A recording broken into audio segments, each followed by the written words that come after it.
There we go.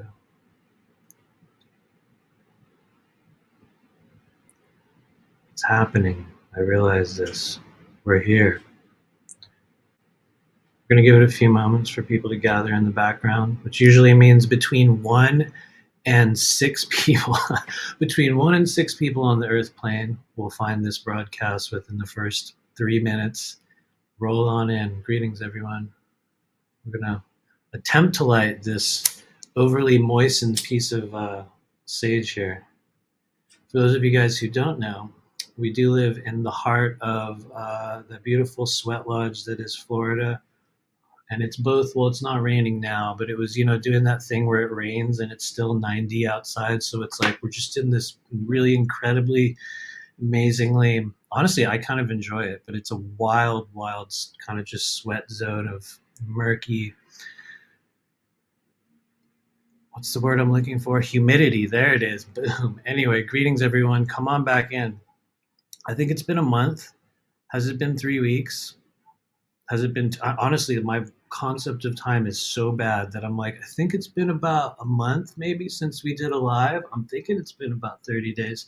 But let me know. Maybe there's a few of you out there that have a really good handle on on the flow of time currently.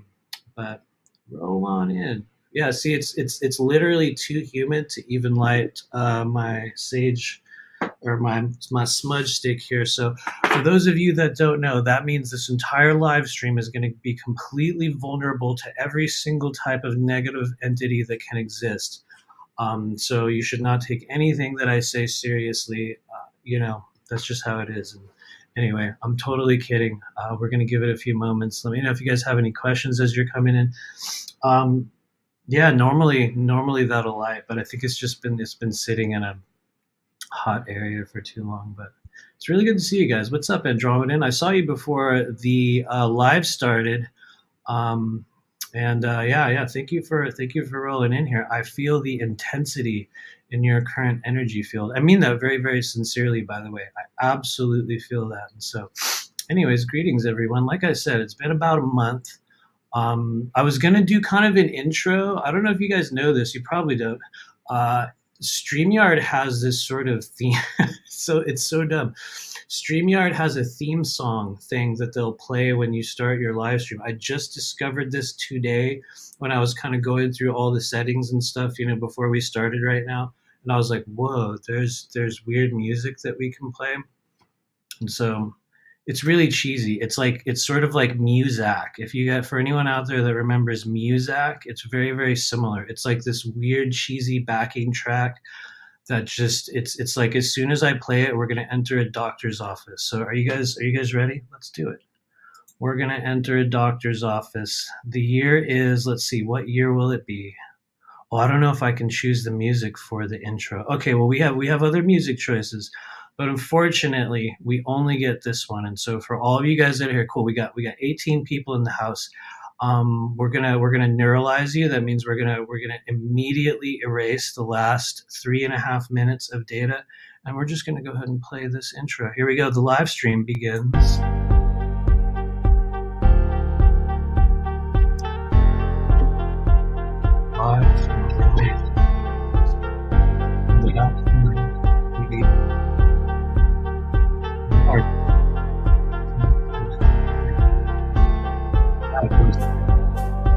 Series of nonsensical ranting announcements, a number of inflammatory comments, and who knows, maybe we can find.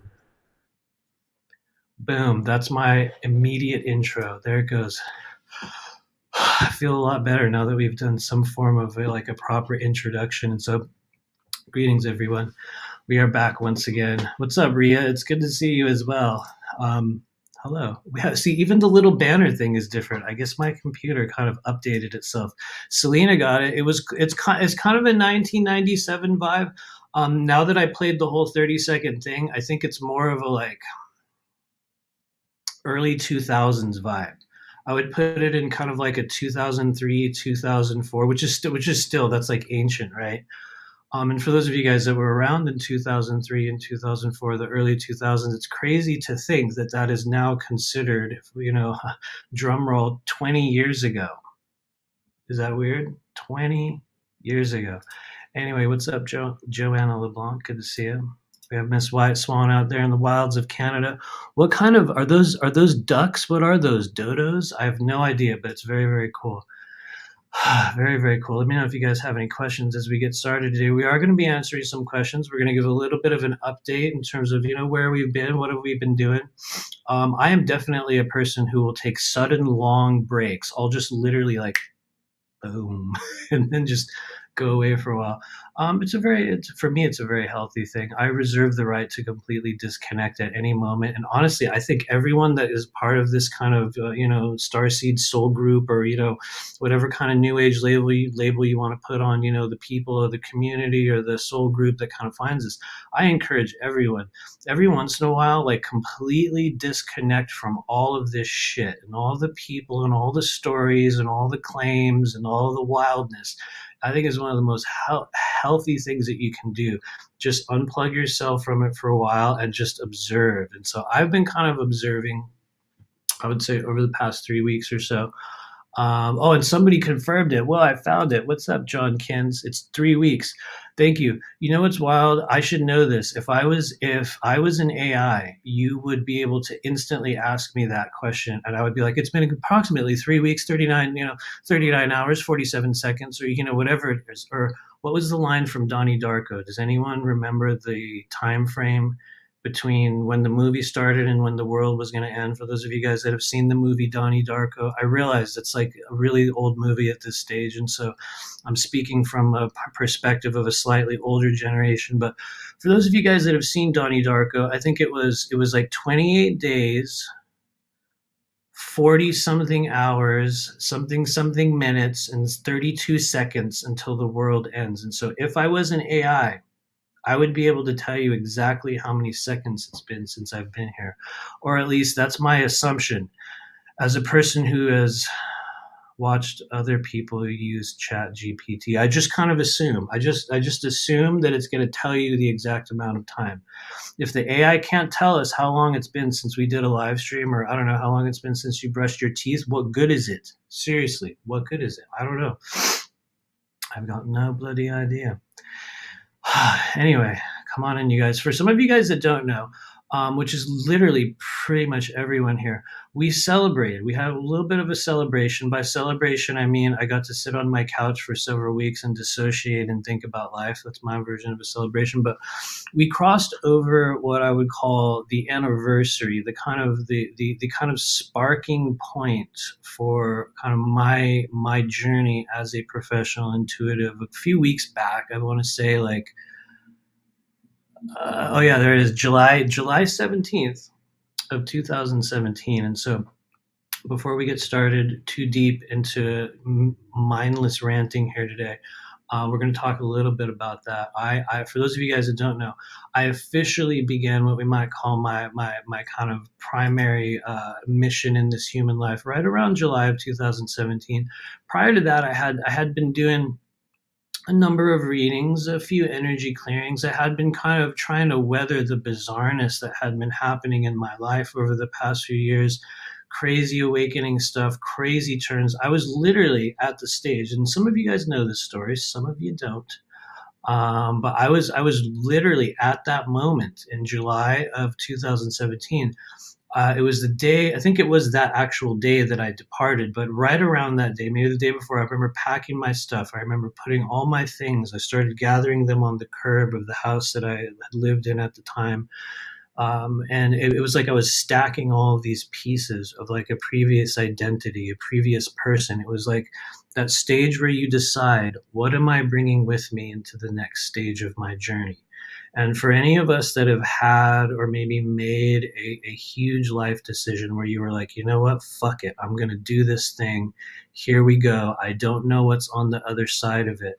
But for those of us that have been there, you will understand and feel that within your own way as probably being one of the most uncertain and potentially frightening and just very, deeply, deeply concerning transitional points. And so for me, July of 2017, when this whole kind of story started, it was the ultimate leap of faith. for myself at that stage of the journey, like I said, I'd been doing some work. I've been doing a couple little readings. I had been, which sounds kind of stupid now, like when I look back on it, I had been surface level studying certain pieces and elements of energy and kind of, for lack of a better word, I'll say metaphysics and things that I felt at the time were kind of relevant to where I was going. It was like I tried to pick up, little pieces of this or that. And I remember spending like just hours after hours trying to understand or trying to decide or trying to weigh the odds of what would happen if I started doing this thing.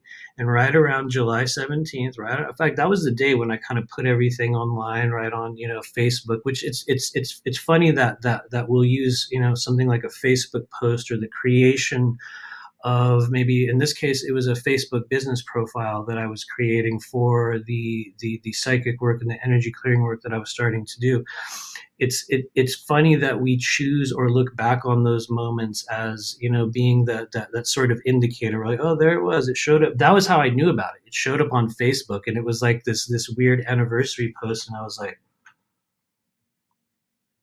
wow, I guess that was today. And so it was honestly one of the greatest leaps of faith of my entire life. And here we are 6 years later on the other side of that decision. And many of you guys have heard me say this before, but I was one of those people that I think was either blessed by some force, or maybe it was the higher self, or, who knows, does not matter who it was. But I was one of those people that got to have the experience of, it was like I walked out of one identity one day and I walked into another one, and it was like putting on the other set of clothing and going, actually I was wearing the same clothes literally.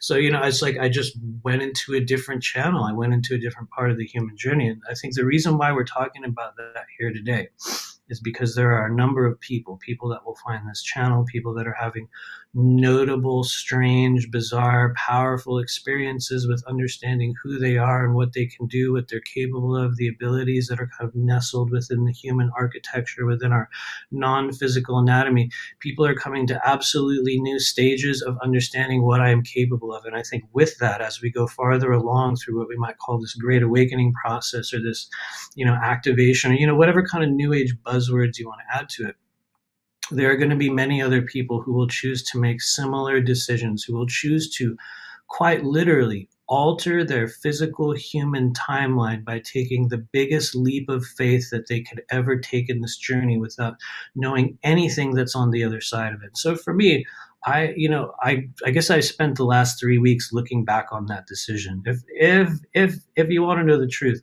it's not the only thing I've done. We did a lot of human things as well. Just normal people things.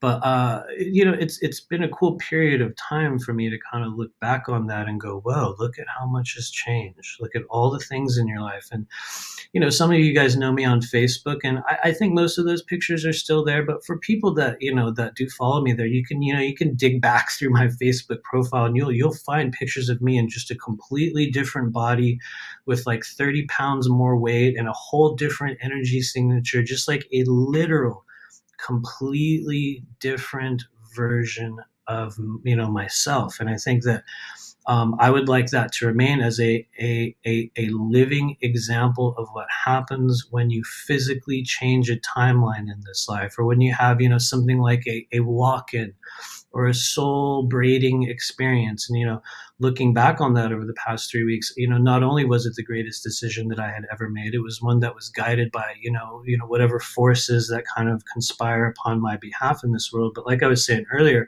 I was blessed because I was one of those people that it was like, when I made the decision to do this work, the world responded. And it responded in a way that I had never experienced in this physical human journey up until that point in time. It was as if I made a decision to do a thing. I announced it publicly. I put one foot in front of the other. I actually took the steps of literally leaving the entire identity that I had previously, which, like I said, very old story now, but it was a different marriage, a different home, a different career, a different life, a different city. I mean, it was everything about my physical world, all the way down to every single possession that I own. And I'm trying to rack my brain here thinking, is there anything that I still even have as a possession? Oh, there is. There's a few items of clothing. There they go. They popped into my head. There's a few, there's like there's a couple T-shirts and things that I had from that stage of my journey. But it's wild to look back on that and notice that it's like nothing remains. Bizarre, right? Nothing remains. Like clothing, belongings, gifts. I mean, there's a few things, things that I chose to keep for my son Bailey. Just things that were a part of that relationship, which still remains today. In fact, even stronger than it was at that stage of my life. But in kind of looking back on that, I had to become willing to let go of every single thing that I was up until that point in my human journey and walk into another identity. And so I guess when I kind of look back on that, or as I've been looking back on that over the past few weeks, it is a wild thing. I think when I look at where it is going next, because it's kind of fun to sit back there and go, okay, yeah, I spent a few weeks kind of, looking back on the past and reevaluating and checking out everything. And, cool. It's gone very, very well for me. It's like, honestly, it's been the best stage of my life. But when I look at where we are going next, I think that's where things really, really get wild. I think that's where it becomes very different. I think that's where it becomes very, very real in a way that I think a lot of us could not see back in 2017. And maybe for some of you guys that are watching, it'll be 2020.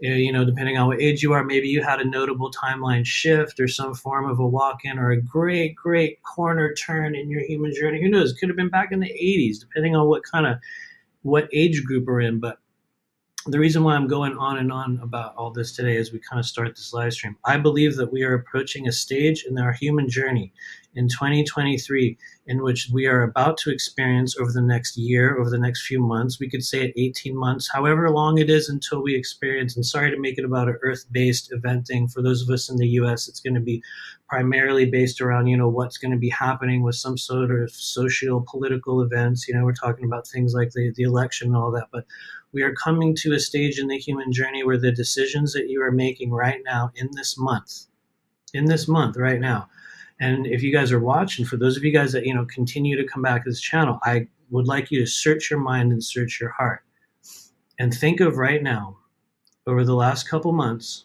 over the last couple weeks, what themes from the past have resurfaced in your life. What behavior cycles, what old wounds have come back up? What pieces of you from the past few years are suddenly being forced into your field of view, into your mind's eye, and causing you to make, or maybe not causing, but suggesting somehow, maybe we could use the word forcing you to come to a stage where you are willing to make a new decision about where you are going. I think that a lot of us that watch this channel, and it's a very small amount, very, very small amount. This is a little teeny channel in the world of YouTube.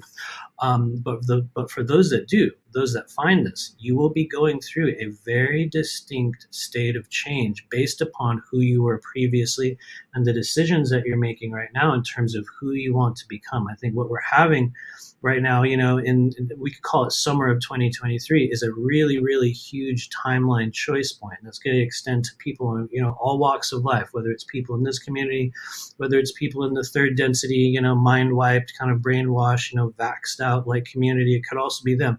But everyone is going through some form of a choice point in their personal timeline right now. And so I've said this before. I think I said this on an interview that we did a few weeks ago, or I don't know how long it's been, a couple of days ago. Who knows? Look at the version of you that you were a year ago. Look at what it was you wanted to become. Look at what it was you thought was true. Look at the ideas and the desires and what you're overcoming. Notice what's come back. Notice what's still undone. Notice what's changed.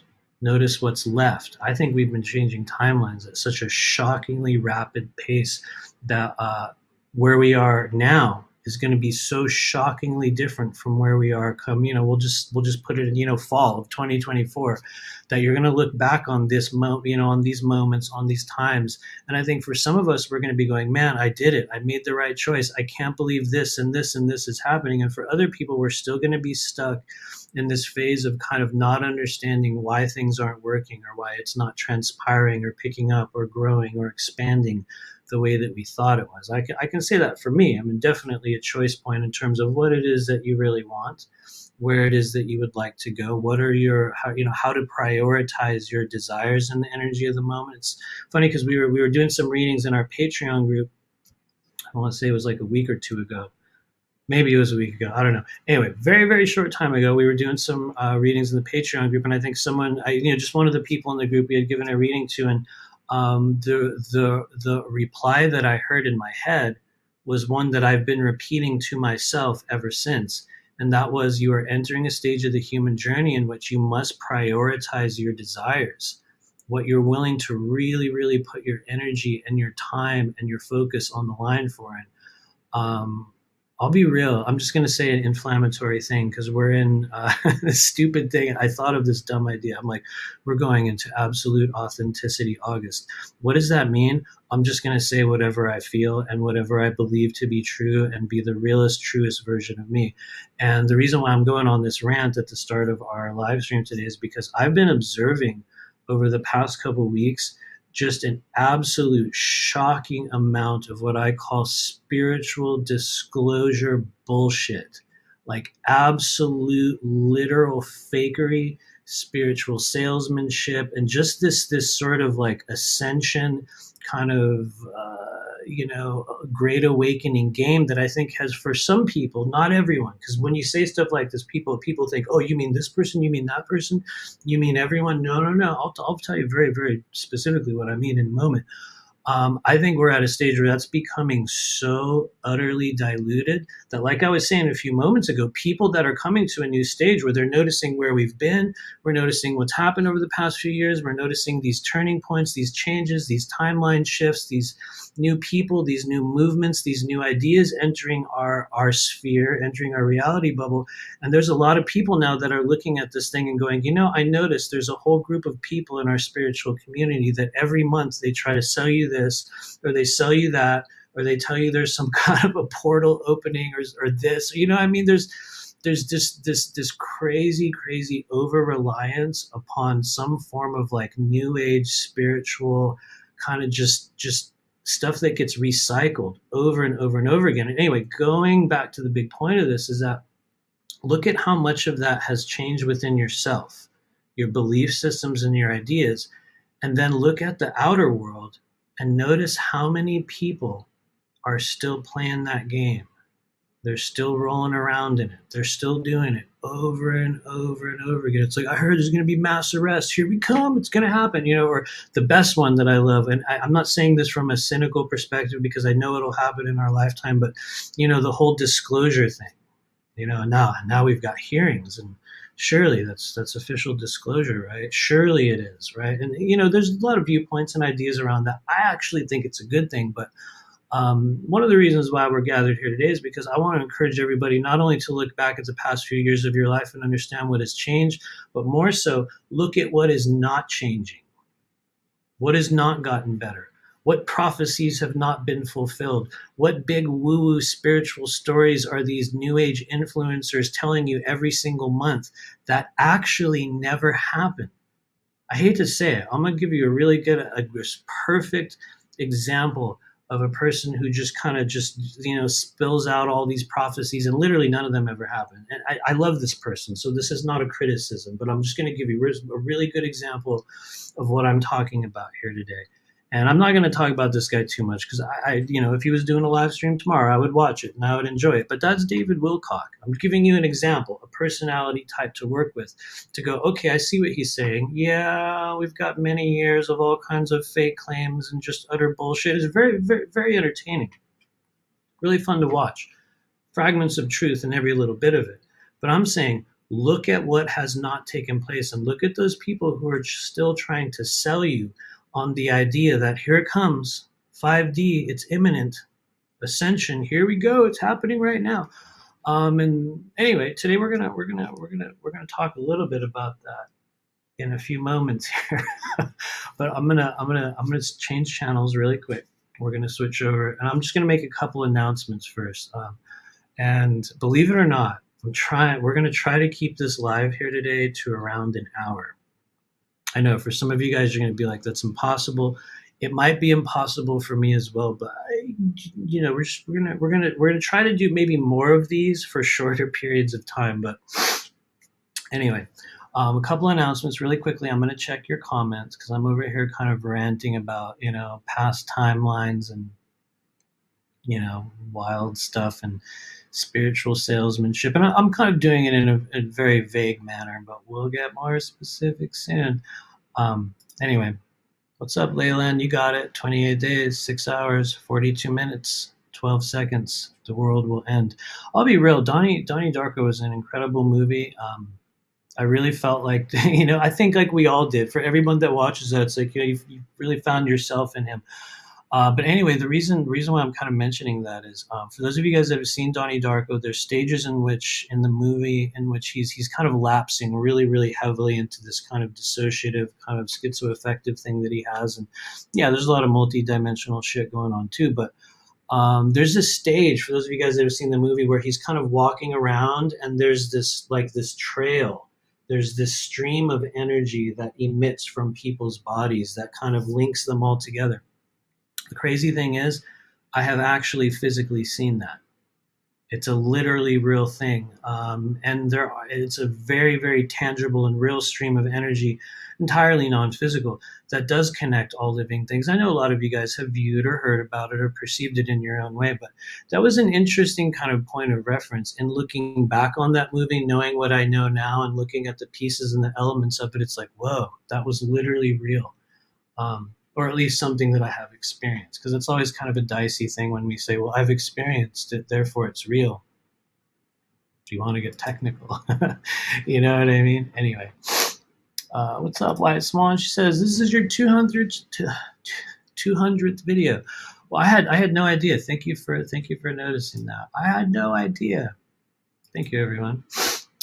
This is our 200th video and our official 6th year of professional service to the Earth-based human and non-human collectives. And so it's certainly been an honor. I mean it sincerely. It has been the number one absolute greatest time of my life. And we just keep going. And so I don't know how.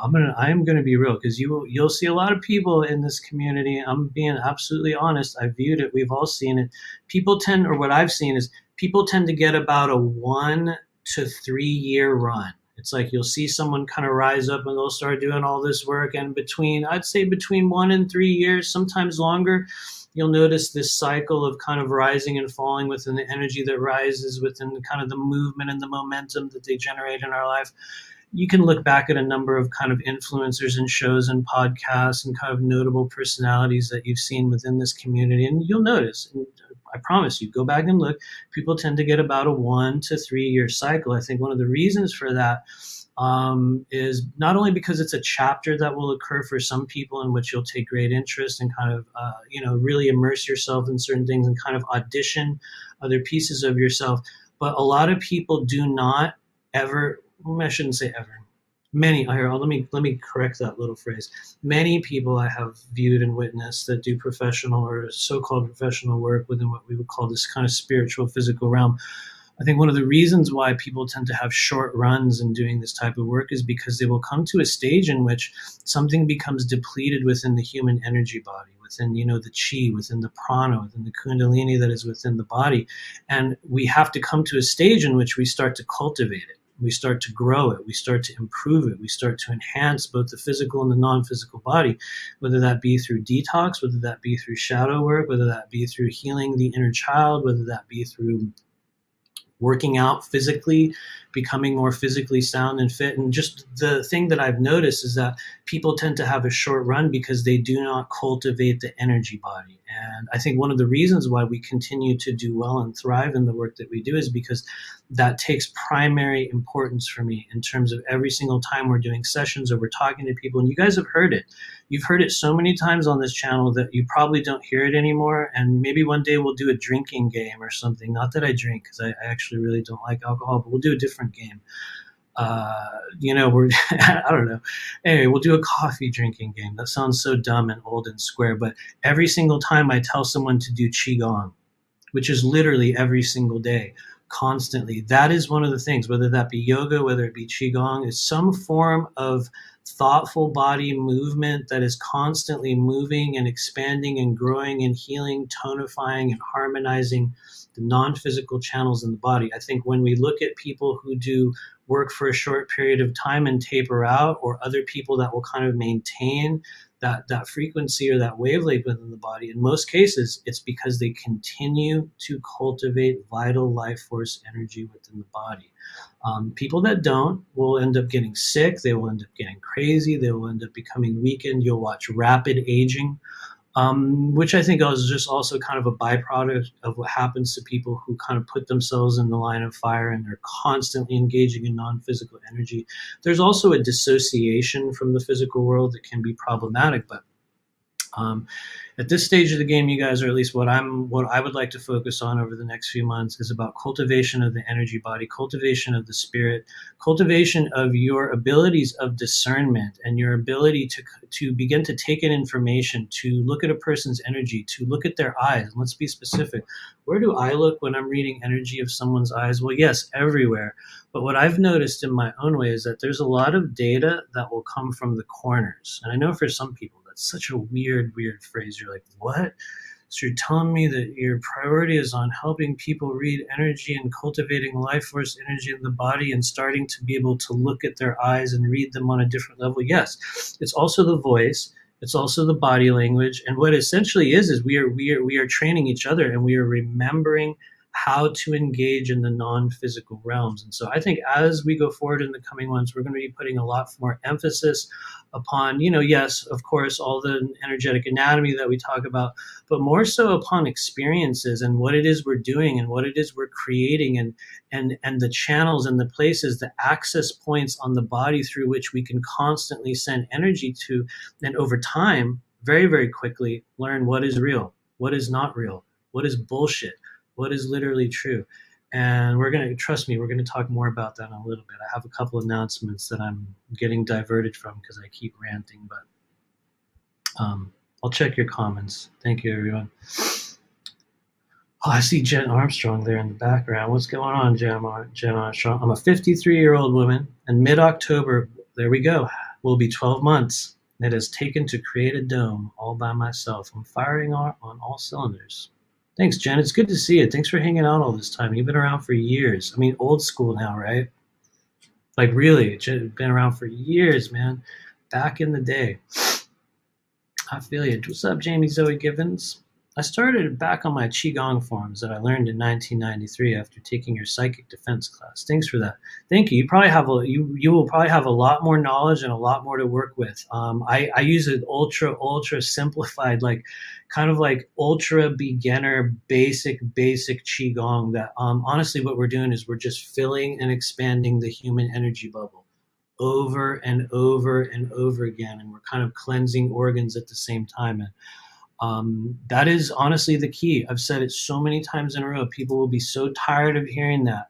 If you cultivate your energy body, if you cultivate the life force essence within you, there is really nothing that you cannot do. I mean, I'm not saying that you're going to start flying. There's not some crazy magic thing. But I mean, in terms of your momentum, in terms of your healing, in terms of your ability to outlast and persevere, to be present, to be whole, to be healthy, to be cognizantly aware of both the physical and the non-physical energies that are around you.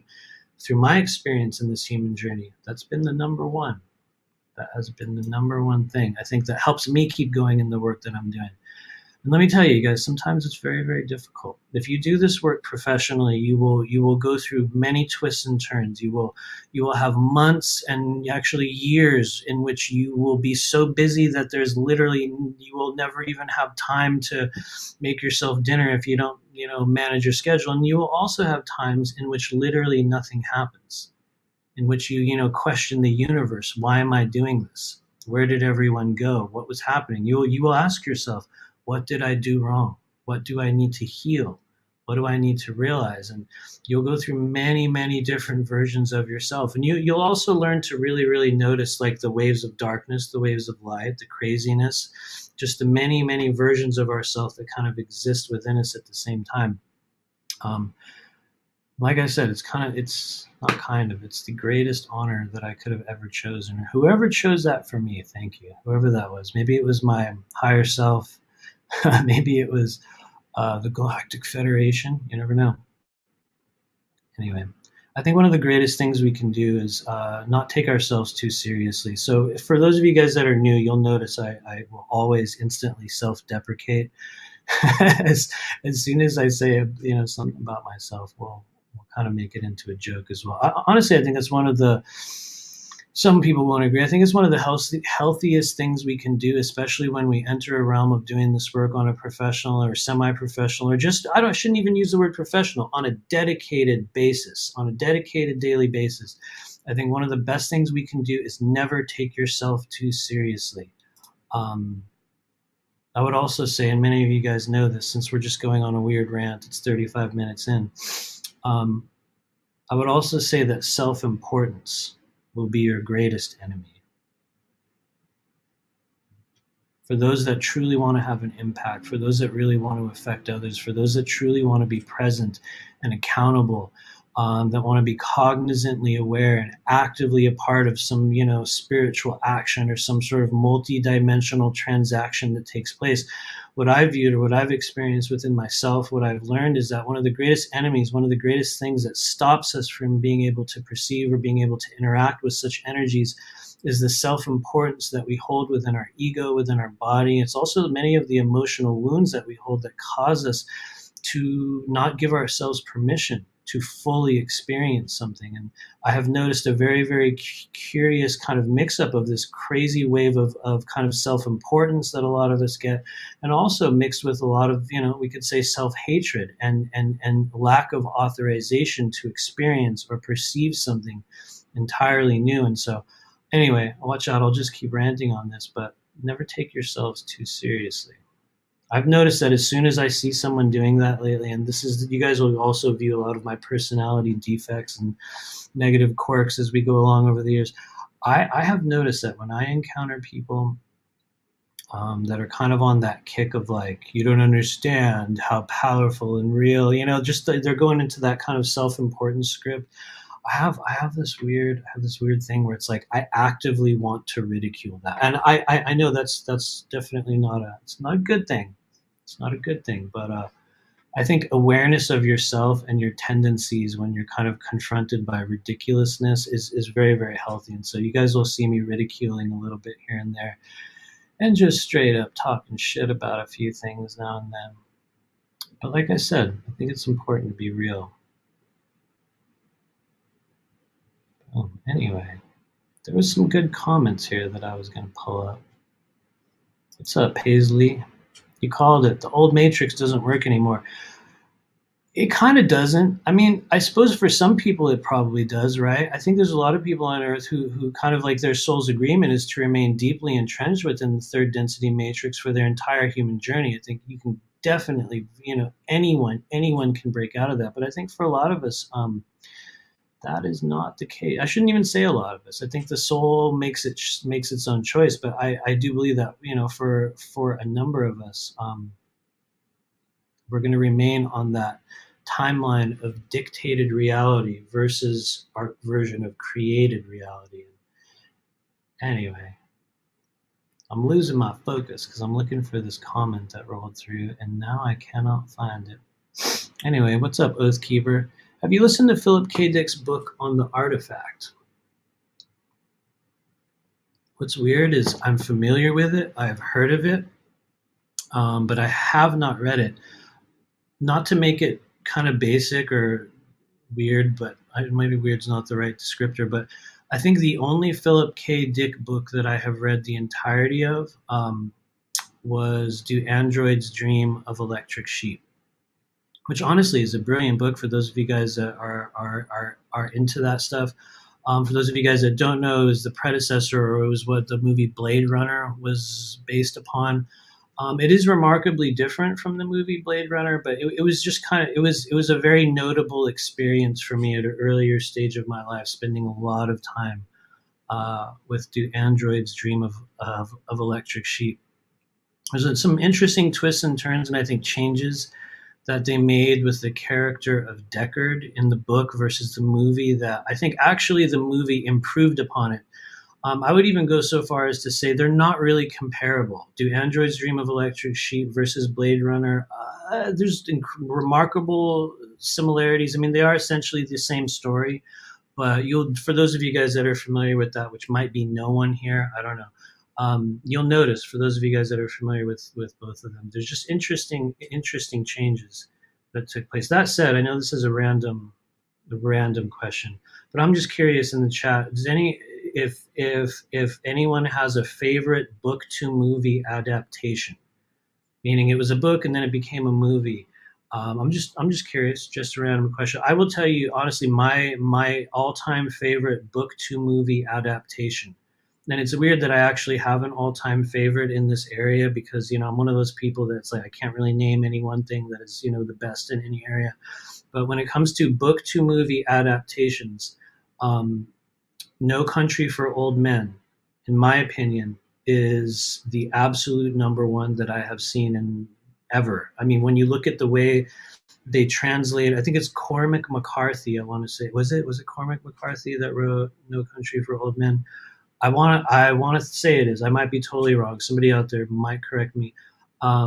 But man, what an incredible book, and it was so perfectly adapted to the movie. There's a few things that got left out, little nuggets, little pieces here and there. But anyway, I know even that movie is super old now. It's probably like 20 years old as well. But brilliant, honestly, one of the best book to movie adaptations I have ever seen. What's up, Andromedan? 2001 is space. Oh, it is right. Okay, there you go. Absolutely.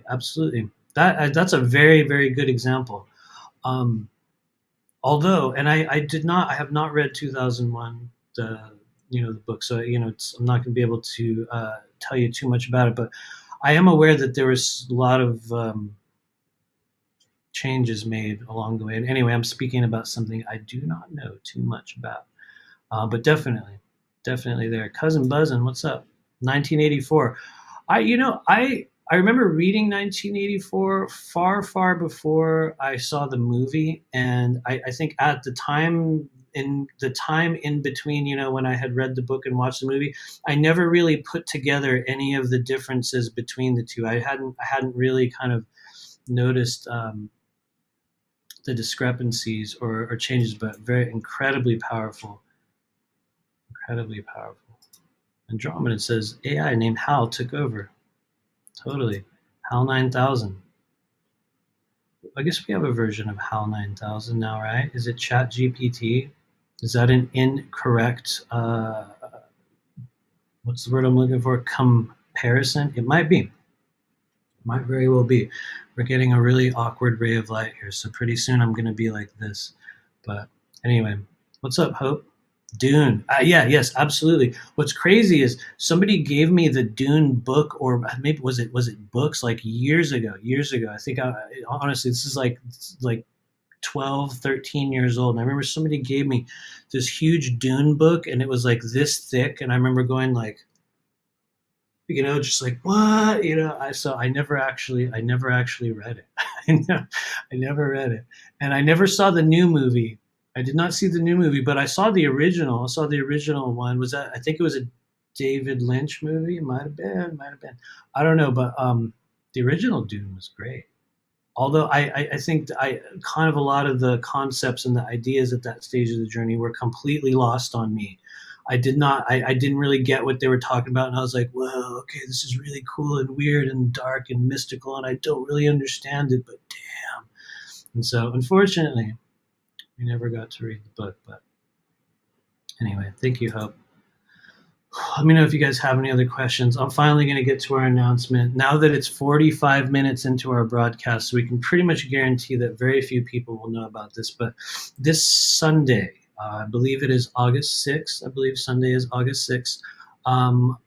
Honora is going to be doing a very, very distinct and probably shockingly deep energy clearing and meditation process in our Patreon group, the Blue Flame Collective. It's coming up this Sunday at 4 p.m. Eastern. She's going to be running the Energy Body Intensive this month. And it's going to be a very deep and very expansive meditation process. I have been there for other public meditations and group work that Honora has done, which for those of you guys that don't know, it's very, very rare. I don't think we have not even seen her on YouTube yet. She's been with me at every single event and many of our Patreon meetings. But she's going to be doing our Patreon group meeting this Sunday at 4 p.m. Eastern. And so you guys can find us on Patreon at the Blue Flame Collective. And so many people that watch our channel and watch this strange half-assed show will also be aware of that. But please do join us if you feel called. For those that do want to join us, this is for the $20 tier. And so there is a price for this. It is $20 to engage in this meditation and this kind of energy clearing process. And I'll say this very directly. Don't worry. We're not hurt if you only come for one. A lot of people just come for one of these events and they take off. Other people stay.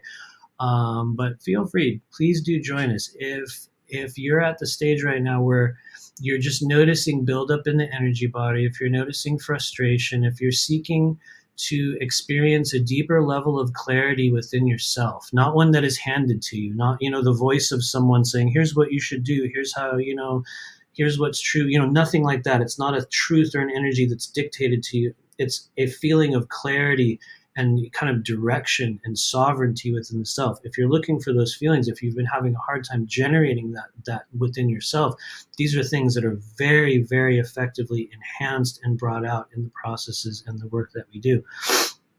And so please do join us. We're going to be there Sunday. Thank you, Wet Swan, over here at Patreon for the August 2023 edition of the Energy Body Intensive, the Blue Flame Collective. And the cool thing is, I'll also say this now, in September, we are having the 3-year anniversary of the Blue Flame Collective Patreon group. And so the good news is in September, I'll say this now because I know there's a few people from our Patreon crew here. September's like a free-for-all. It's like a total free-for-all. We're going to do some, I don't know what we're going to do. We did a cool thing last year. I don't remember what it was actually. But a lot of people turned up and everyone liked it. So we're gonna do a free thing for everyone this September. But in the meantime, please join us for those of you guys that want to go through a remarkably deep and expansive meditation process over in the Patreon group this Sunday at 4 p.m. Eastern Daylight Time. Eastern Daylight Time. So join us if you can. We do have another announcement. Where did it go? I actually made notes, you guys. I put some notes over here so I can see what I was supposed to talk about. Because for those of you guys that don't know, which is pretty much everyone here, I nearly always come into these lives with a few things that I'm going to talk about, a very, very minor list, which I'll keep entirely mental. And I've noticed over the past, couple years of doing this, that I will nearly forget every single time. Every single time I'll come in, I'll just start talking about some other random thing. And on this one, I'll just go on this rant. And it's like an hour later, like we're doing now, I will come back to the actual point that we're here. So if you're one of the few people that's tuning in 48 minutes into this broadcast, don't worry, you haven't missed anything. We've been dissociating the entire time. If you want to do that little YouTube thing backward, you'll notice it's just me going and dissociating. Which is a thing I think I do a lot of. A lot of us do. It's okay. Oh, I shouldn't say it's okay. It's not always a good thing. But anyway, I might have to get up and adjust this window, these blinds over here. But in the meantime, we're just gonna let it. I'm gonna go into the light.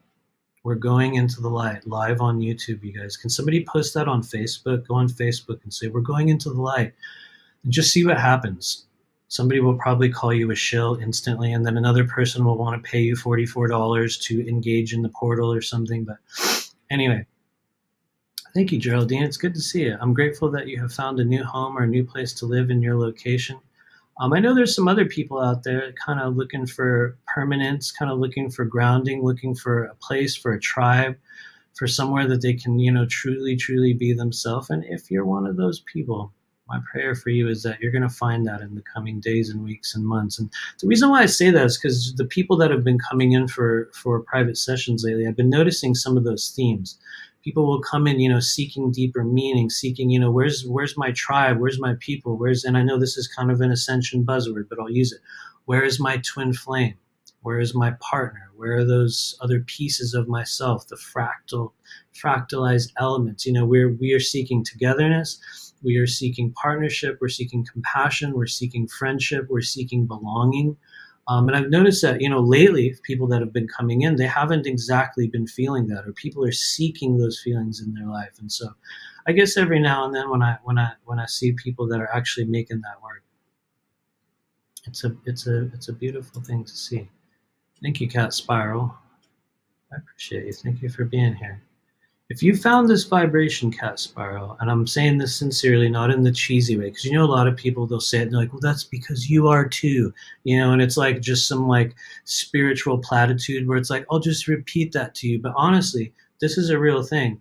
Okay, cool. We've got about 30 something people here. I've said this before, but I do legitimately send out a telepathic transmission when I'm about to do these. To be fair, it's usually a few hours before when I make the announcement. I'll usually put a little announcement on Facebook or something, and that's actually when the frequency goes out. And we're going to be doing more of those. I made an awkward decision to stop putting times and dates on my announcements purely to troll people on the internet. So it's like no one knows exactly when it's going to happen.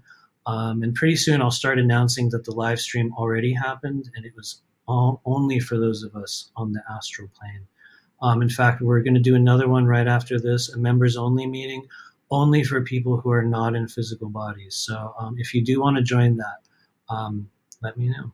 And unfortunately, we will have to completely remove you from your physical body, but it's easy. We do it all the time. I'm totally kidding. That would be horrible. Although there was a period of time where I was kind of noticing these tendencies or these ideas that I would see from other people that do energy work on a professional level. And I remember there was this one person that was kind of going around doing this whole thing where they're like, look, you guys, the key to astral travel is to completely shut down your lower three chakras. To disconnect yourself, just disconnect yourself from your lower three chakras, and you'll start to astral travel, and you'll move out of your body. Here's what is wild. That is pretty much true. It is pretty much true. The question is, how does that process work? What could happen, when we start to minimize or remove or otherwise lessen the energy that moves through the chakra system. And here's the crazy thing about that. It's not necessarily a negative process, but if there was ever anything that you could do to deliberately create a sensation of ungrounded, uncentered, unfocused energy in the body that might have no ability to root itself in, just anything solid on the earth plane, that would be a really, really good way to do it. So anyway, it can be a very dissociative thing. It's funny because I was just talking about dissociation, and that's a really, really good way to not only move your consciousness out of your physical body, but to create just really weird kind of turbulent emotional states, because there's nothing for the energy body to be rooted into. And I can nearly guarantee you I'm gonna move those blinds in a few moments. But I do believe that there's no need to make any alterations within the chakra body to move your energy, your consciousness outside of the physical body. I believe that it's something that every living person can do as we learn to kind of harness the energy that is within us. What I've noticed is if let's say there were energy centers that would be directly applicable to helping a person move their consciousness outside of the physical body, I would work much more with the crown. Honestly, that would be the first place I would go. I would open up the energy centers and the access points that, at least from my point of view and many others, are the places in which that energy actually streams in and actually streams out. And the wild thing is, it happens everywhere on the body, all the way down to the pores of your skin.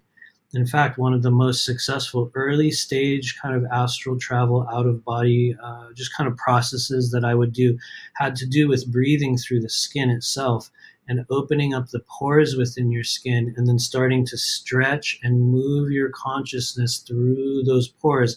And another one, we would open up the crown and the bottoms of the feet, the Earth Star, and start moving your energy out of those. And it's a very bizarre, very strange kind of imaginative process when you begin doing it, because it's like we are trained to think within your mind that it's like, I'm just making this up, I'm just imagining it, I'm just imagining my breath and body moving out of the top of my head. And it's like, until you practice it and work with it for a while, a lot of us won't really have a concept of how to visualize or perceive or engage with that energy. And it's a very, very strange and bizarre thing. But, I like to talk about it a lot on this channel because I think, number one, it's been a thing that I just have experienced on a shockingly regular basis lately, especially within the dream state. We can get into that if anybody has any questions, but there's no need to disconnect or to remove or to lessen any of the energy centers in your body. I'm just giving you my opinion and experience. I've noticed there's some really popular people on YouTube, like they have just big follower counts and lots of people applauding their work. There's a lot of people that say that the chakra system. Actually, there's not a lot of people. Maybe more correct. We're in absolute authenticity month. Maybe a handful of people that I've viewed over the past few years in notable places of social positioning that say, the chakra system is a matrix implant. It's this negative architecture that has been installed in the human body, and it's this matrix construct that keeps us trapped on the earth plane, and that you should not engage with them. You should not heal them. In fact, you should remove them from your body. Now, before I go on to a rant about that, I'm curious, what do you guys think? Let me know about it.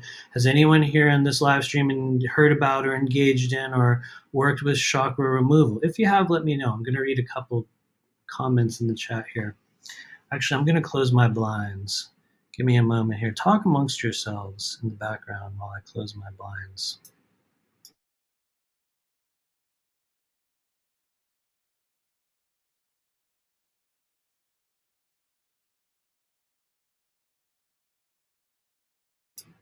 And we're back. You know what I should have done is played that weird theme song countdown music during that little blind shift. But anyway, let's look at some of your comments. Oh, thank you. Red Orion Art. Wow, thank you. Yeah, Matthew, I thought you're electric today. Or maybe it's all of you. My body is buzzing, heart is skipping beats, energy flow. Oh, thank you, Red Orion Art. I mean that sincerely.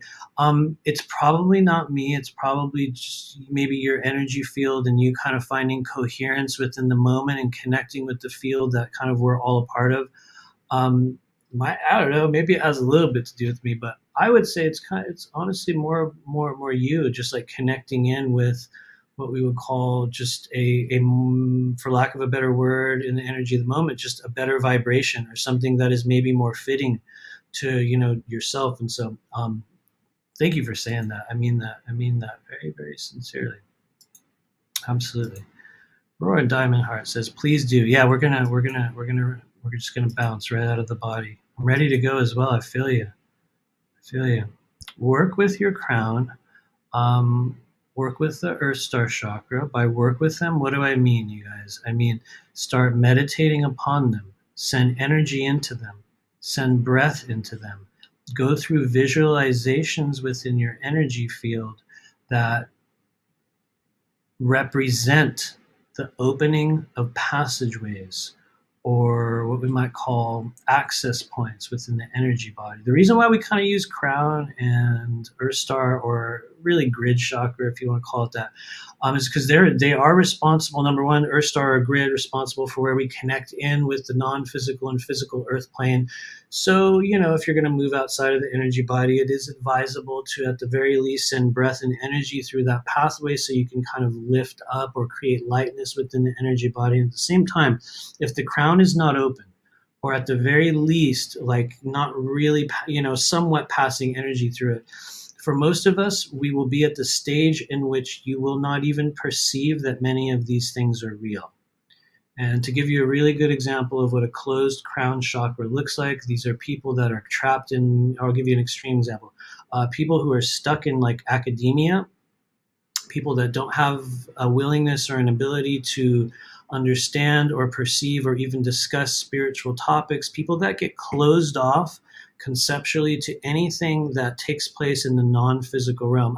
Just to make it really basic, the type of people that don't believe in energy work, that don't believe in, stuff like aliens or spirit, ghosts or spirits. And I know the way I'm saying that sounds kind of dumb and cheesy and childish, but that's a really good way to understand the behavioral mechanics of a closed crown chakra, which is why when we start to begin actively moving our consciousness outside of the human body, those are places that have to be open. And you can think of it like having a cross breeze in your room, right? You've got it, you'll have one window open and it's really stuffy, and you're like, I got the window open. How come air's not blowing? Then on the other side of your house, you'll open up a window and suddenly everything's passing through. And so those are the places that we want to work with. Hope Holmes says, I never understood what move your consciousness out of your body meant. So no astral projection for me.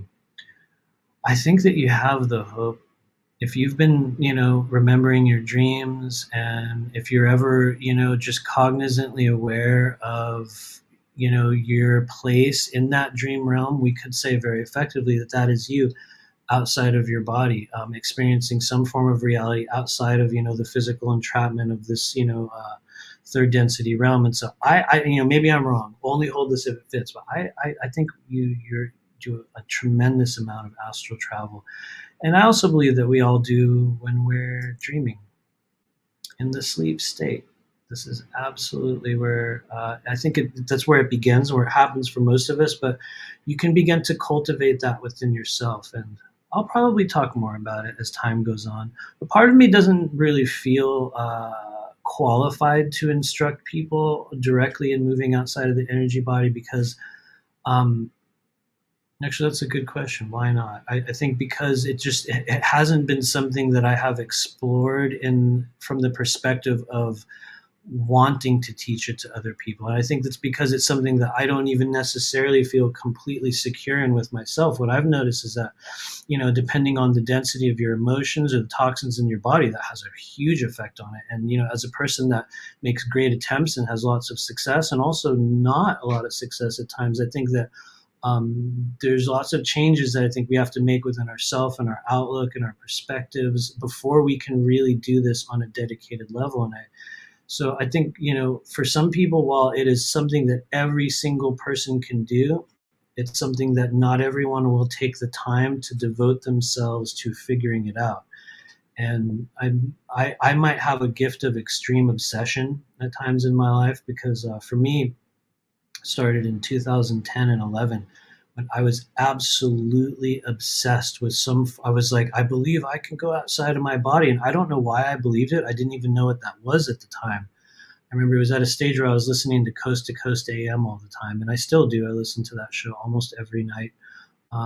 Not to say that they're all that good, but it's just a thing. You know how you'll be used to having a certain thing playing. And so it's, believe it or not, it's a big part of my life. But that was actually where I kind of learned about a lot of those concepts and a lot of those ideas. And I think in 2010, I went crazy kind of buying books and workshops and stuff online and trying to move outside the body. And I wasn't really able to. There was a few days in which stuff would happen, and a couple really shockingly notable experiences where it was like I was mostly outside of the body, and it's like right as I would really notice myself rising up, fear would kick in or weird stuff, just all kind of density and old ideas and thought forms. I would say thought forms is a really, really good way to kind of describe the type of density that keeps us locked in the physical world. Thought forms, ideas, unexpressed energies, emotional thought forms, all kinds of stuff. I think my body was very heavily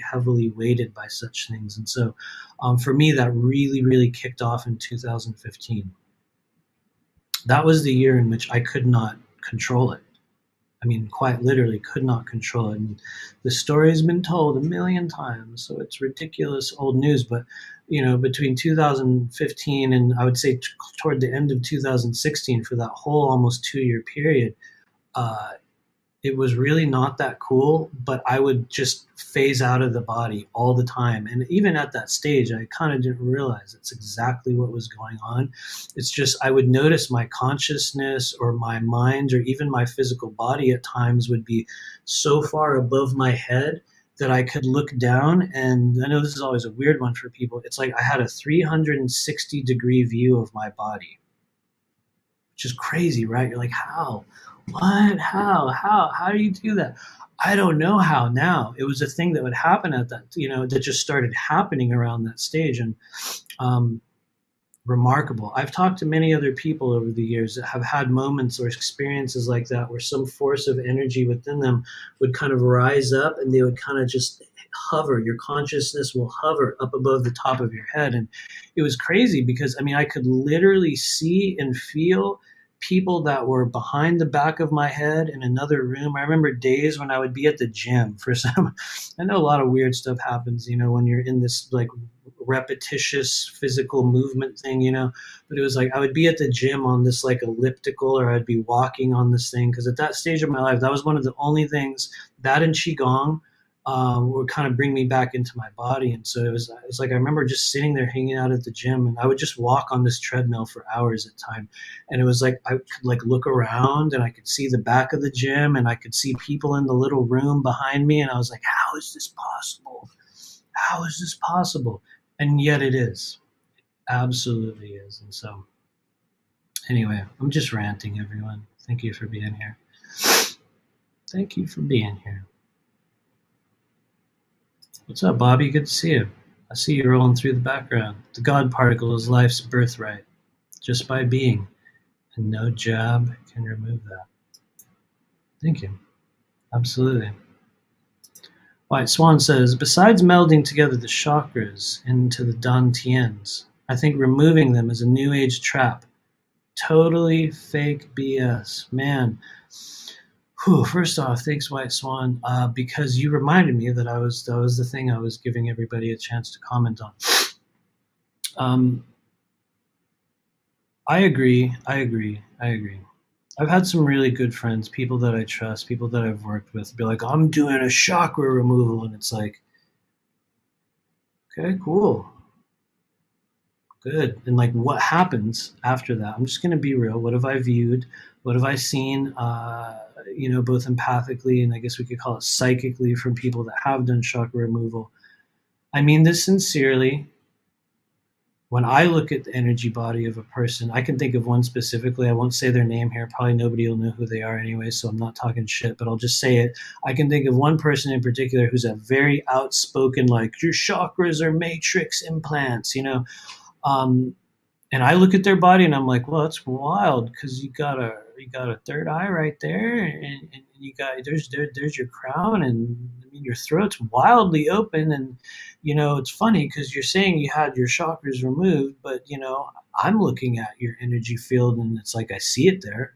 There it is, boom, there it is. And I think a lot of people get kind of mixed up when they talk about chakra removal, and they're like, I'm going to remove all my chakras, and they don't realize that this is a naturally occurring phenomenon that happens with the non-physical body. They surround and envelop your organs. Your organs create chakras. Your focus creates chakras. And there's also, the standardized kind of, pre-installed energy centers within the body that, in my viewpoint, from my perception, and that's always a dicey word, right? From my perception, it's like cutting off your limbs. It's like taking out your organs. And here's the funny part about that.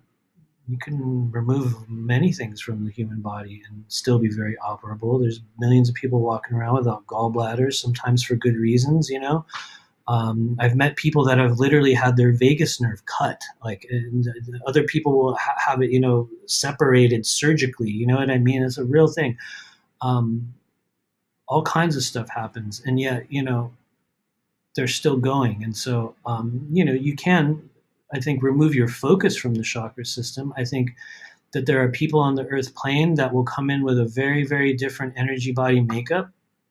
And it's crazy because I'm thinking of one right now that we've worked with heavily, which is reminding me I should reach out to this person. But I have worked very closely with a person over the past few years who is a diehard, like, I don't believe in the chakra system. I don't have a chakra system. It's not a part of me. It doesn't make sense to me. And even though I still view the chakra system within that person's body, it's like you can on many levels kind of, we could say, remove your focus or your active participation in the belief that they are real and that they are a thing within the body. But in my opinion, that does not remove the non-physical architecture that we are born with in this human body. And I think part of the non-physical architecture that we are born with in this body is the chakra system, is the meridian system. And you could ignore it. You cannot look at it. You can go through some form of a meditation or a spiritual process to be like, I don't have them anymore. And, all right, cool. But you do. And I always reserve the option that I might be wrong about that. But I haven't found one yet. I've noticed people that have very weird and different chakra systems. I was just talking about this person. One person in particular had a series of chakras that were like 2 rows in the body. It was like there was one on each side, and it kind of went down each side. And from what I could tell, the energy centers would go back and forth between 2 columns, which is a bizarre idea, right? Some of you guys will pick that up telepathically, like having 2 columns in the body. The chakras do kind of, rise up. The spinal column, but imagine that there's 2 sets of them and they're kind of going up each side of the body. Very, very bizarre thing. And so I think that you will find many different versions of it. You'll find people that have a lot of, highly polarized ideas about how the chakra system works. You'll find people that are, stuck in there's only 7 chakras, which is fundamentally untrue. There's a countless number of them. You can create a chakra in your body if you want. So some people would say, well, then if you can create a chakra, does that mean that you can destroy one? I think when it comes to the energy centers that are born through your focus and your own vital life force energy, yes, you can activate them and you can deactivate them, but the naturally installed infrastructure within the human energy system is there. You know what I mean? It's just there, and it's part of your system. So we can have very, very different ones. We could have, all sorts of versions of architecture in the body, but they are definitely there. And so anyway, I'm going on a non-specific rant about chakra removal. Trevor says, I don't think you can remove chakras. I agree, Trevor. I do. But it's like, you can't really tell people that when they base their whole online persona upon this is a matrix implant and you should never engage with it. But I'll be real. The person who's super anti-chakra system also says that Qigong and yoga is satanic. So it's like, it's like, oh, okay. Yeah. You just kind of have to let them go. You're like, yeah, sure. Okay. And, maybe in their world, I think that's kind of one of the things that we also come to terms with here in this human journey is that we realize that there are people who are existing on a completely different timeline than you. And you're going to be right next to them, like literally right here. And they're going to be in a completely different world from you. It's absolutely possible. I'm going to go back to where was White Swan's comment about chakra removal. Anyway, I don't know where it went. You were talking about the Dantians. And, this is the thing. Many people have heard me say a bazillion times already, so it's very, very old news. But here is, by my point of view and experience, and I'll say not that it's a confirmation, but many others' point of view and experiences, we do have a very, very, what word am I looking for? A very distinct evolution that takes place within the chakra system. And this evolution, as far as I can tell, can take place either throughout the entire course of your life, or it can take place in a very short period of time. This evolution is something that we can, you can choose to engage in it, or you can also remain in the original bandwidth, meaning you can remain in your frequency, or you can choose to evolve and compress the chakra system. It does not remove your chakras.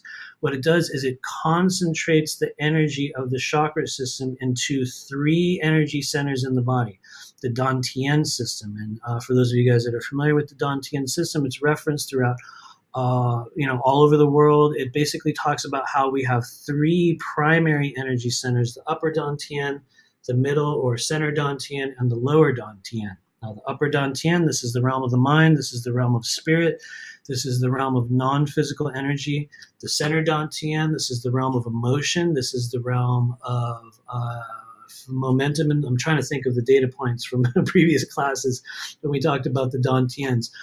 For physical momentum, for the developments and the twists and turns that take place within your personality and your behavior kind of set, the way we act out energy in the both physical and non-physical space. That's the center dantian. It also has a lot to do with the organs in the body. But the lower dantian, down here in your, I'll kind of show you. A lot of you guys know right down here underneath your belly button, that's where the lower dantian sits. And that is actually, by my point of view and experience, the most physical of the three. In that, when you truly begin to harness and work with lower dantian energy and begin to compress the lower energy centers into one ball of energy, for a lot of us, that is where the most craziest physical changes will occur in this life. And I went through a similar change like that. You'll see people, they'll suddenly start losing weight. They'll have this big transformation. They make these really, really crazy physical changes in their body and their lifestyle and just, their overall health. And sometimes it goes downhill as well. But you'll even see for people that, might go on weird YouTube wormholes and, look at Qigong masters or, other mystical things. Everyone's seen probably videos of an old guy in Asia or China somewhere doing some qigong master thing, and he's actually creating a fire in the palm of his hand, which is an experience that I've had accidentally. A lot of people know this, but that function, the function of movement of vital life force energy, to the extent that it can be transmitted out of the body as an actual wavelength of maybe something like heat or electricity or chi energy that actually transforms into physicalness, that it comes from the lower dantian. And it's a collection, it comes from the ability to not only harness and compress the energy of the lower dantian, but also, and I'm sure there's a lot more of this, because if I knew all the details, I'd probably be doing it. So I know I've got some missing pieces, but it also comes from not only the compression of the lower chakras and the concentration of energy in the dantian, but also the breath, the energy in your body, and the harmonization of all of the chakras. And so all of these things are working in tandem, working together. And when you're actually pushing energy through them in conjunction with the meridian system in the body, that's when things really, truly start to become physical. And the fun thing about it is, I know someone else mentioned this earlier, some of you guys are going to get sensations in your palms as we're talking here. If you want, you can just take your middle finger. It's important to use it's not really important, but if you really want to, interact with the pericardium, which is one of the main pathways through which energy emits from the palms of your hands, use your middle finger and you'll just create little circles. See, when I do it watching myself on the screen, it's off center, so I'll watch myself, but you'll just create little circles in the palms of your hands. And I'm going to hold it sideways, and then you'll start to move your finger away. Continue to breathe. In fact, you guys can do it with me if you want. Breathe in. For anyone that's brave, we're going to put little circles on the palm of your hand with your middle finger. Breathe in. Imagine that you're breathing in through right here. Breathe in, and as you breathe out, you're going to breathe out through the tip of your middle finger. I know that's strange, right? You're going to breathe out through your middle finger. And when you're ready, do that a few times in the background, you guys, and start moving your finger away from your palm. Keep making a little circle and move it away. And what you'll notice is, as you practice that for a while, you will feel a spiral. Energy will start to emit. For some people, it'll get really strong. It'll get really wild. And for other people, it'll feel very stunted. Other people will do this and they'll feel nothing. So if you are a person that feels nothing, let's say you're trying this with me over a live stream right now, you're one of the people that, there's always people on every live that it's like they'll just hang out in the background, they never say anything, and some of them will be silently judging, others will just be hanging out. But wherever you fit in within that, if you're one of the people who's not feeling this, and some of us are still going to continue to do it in the background, when you're ready, you can switch palms. Breathe in through the palm of your hand, you're breathing into your palm. And you're breathing out of your middle finger. into the palm of your hand. And then hopefully you can see this. I'm trying to find an appropriate camera angle here, but you'll pull your finger away, keep circling, and it's like you're spiraling. I can feel it a lot better on my right hand, oddly enough. And I am definitely a left-handed person, but that's your pericardium. And so, anyway, going back to chakra removal, I don't really think it's real. We can remove our focus from them. We can work with those energies in a different manner. We can choose to deny that they're there. We can look at them and go, "Oh, that's a dirty matrix implant," or we can harmonize, compress, expand, and evolve those energies into abilities and things and understandings and clarity and physical healing in the body that. For those that are willing and ready to deeply embrace those things in your life, it's going to lead you to well, what would it lead you to actually? A release, number one, of thought forms and ideas and social wounds and emotional things that just continue to plague you. Those things that you think that you're stuck with in your personality. You're like, why do I always feel that? Why does that always happen? Where does that wound come from? Where does that tendency come from? Where does that deep set idea that I hold on to, that each and every time I have certain type of experience in this life, I end up going back to feeling this thing? That's a good example of what it would feel like if we have something blocked or kind of obstructed within the chakra system. It's like you will not be able to receive all of something. You'll find yourself stuck in these weird cycles of kind of, in some cases, addictions. That's a really, really big one. I've just been noticing that lately. The process of becoming addicted and having addictions, and not all addictions are negative in this life, you guys. They can certainly be, but some of them can be in a positive manner. But for those that develop that in somewhat of a negative way, or even those that just go full blown into it, it can be greatly affected by relieving energy from the liver chakra. I'm a living example of that. It will absolutely help. It'll help you. It won't change it for you. It won't relieve it for you, but it will help you come to a stage in which you can let go of long running difficulties and ideas, distortions, wounds, like I said, addictions, physical illnesses that are brought upon through hereditary conditions, genetic conditions, or in some cases, ancestral conditions that are passed down from family lines. That's a good example of something that can be a chakra-based energy in the body. And anyway, sorry guys, I'll go on and on. We were trying to keep it at a 1 hour time limit. If anyone's noticed, we never do. We can't. I'm so far behind on the comments too. Let's scroll down to the bottom. What's up, Potty Mouth Starseed? I'm just in the background cooking and soaking in all the knowledge. Thank you. Thank you for being a potty mouth. I'm not being cheesy. I mean it sincerely. I have an affinity for bold and weird screen names, and so thanks, Potty Mouth Starseed. Trevor says it feels like a magnet. Boom, there you go. You might get magnetized. You might get a little plume of energy coming from your pericardium. But my prayer is people are going to continue to kind of work with and enhance that. Boom, Red Orion got it right away. Congratulations, Red Orion. That is you literally feeling your vital life force energy.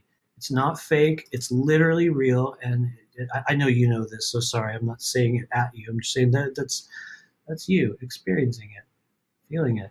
Absolutely. Guys, the more you work with it, the better it will get. You'll notice when you're emotional and negative and angry that it won't work as well either, because a lot of the, especially when we're pushing energy through the chakra system, and let's be real, in that moment we weren't really interacting with chakras. We're actually working with your pericardium meridian. But you will notice that when you're in a state of negativity or density or just thick, dark emotions within the body, it doesn't always work as well. And that said, not that it has to, you don't always have to be in a state of high vibration when working with chakra energies. You can also do great damage by holding and implanting negative energies into a person's body in those moments.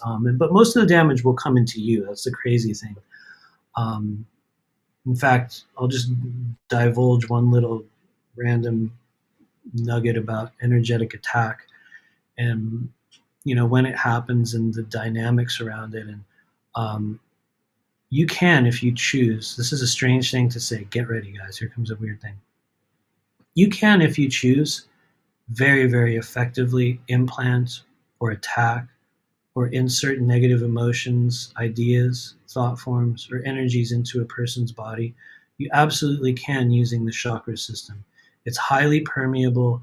It's a part of your non-physical body that can be essentially interacted with by really anyone, environmental stuff, technology, people, ideas, thought forms, and you can very, very effectively learn to attack or create great chaos within a person's body and mind by sending negative energy into their chakras. Here's the kicker. This is the kicker. Okay? If you really want to do that, you can. But you have to be willing to hold and generate that weird, ugly, negative, angry energy in your body first. And so it's like, in order for you to actually generate that attack or that negative energy and send it out of your body, you have to be able to hold it and sit with it. And for most people, we can't. Some people will do it naturally. They won't realize that they're sending that negative energy out. They will affect other people's with their moods on a deep, deep level. And then other people, they will have no idea, but that's kind of one of the. I'll just say it. That is one of, maybe it's not a secret trick. Maybe everybody already knows this, but you can if you ever chose to. If you ever want to, experience that energy. I don't recommend it, although I think it's something that all of us will do at some point, not knowing that we're doing it, not realizing that we're holding this really, really crazy, sick, negative, bitter, angry, or whatever the word is, energy inside us, and we're thinking of that other person.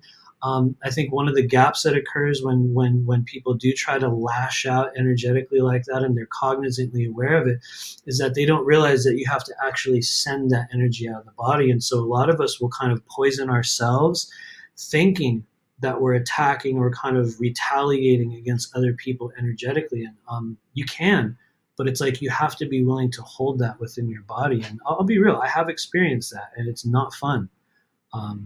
It's something that I chose not to do or engage in because I purely did not like the way it made me feel.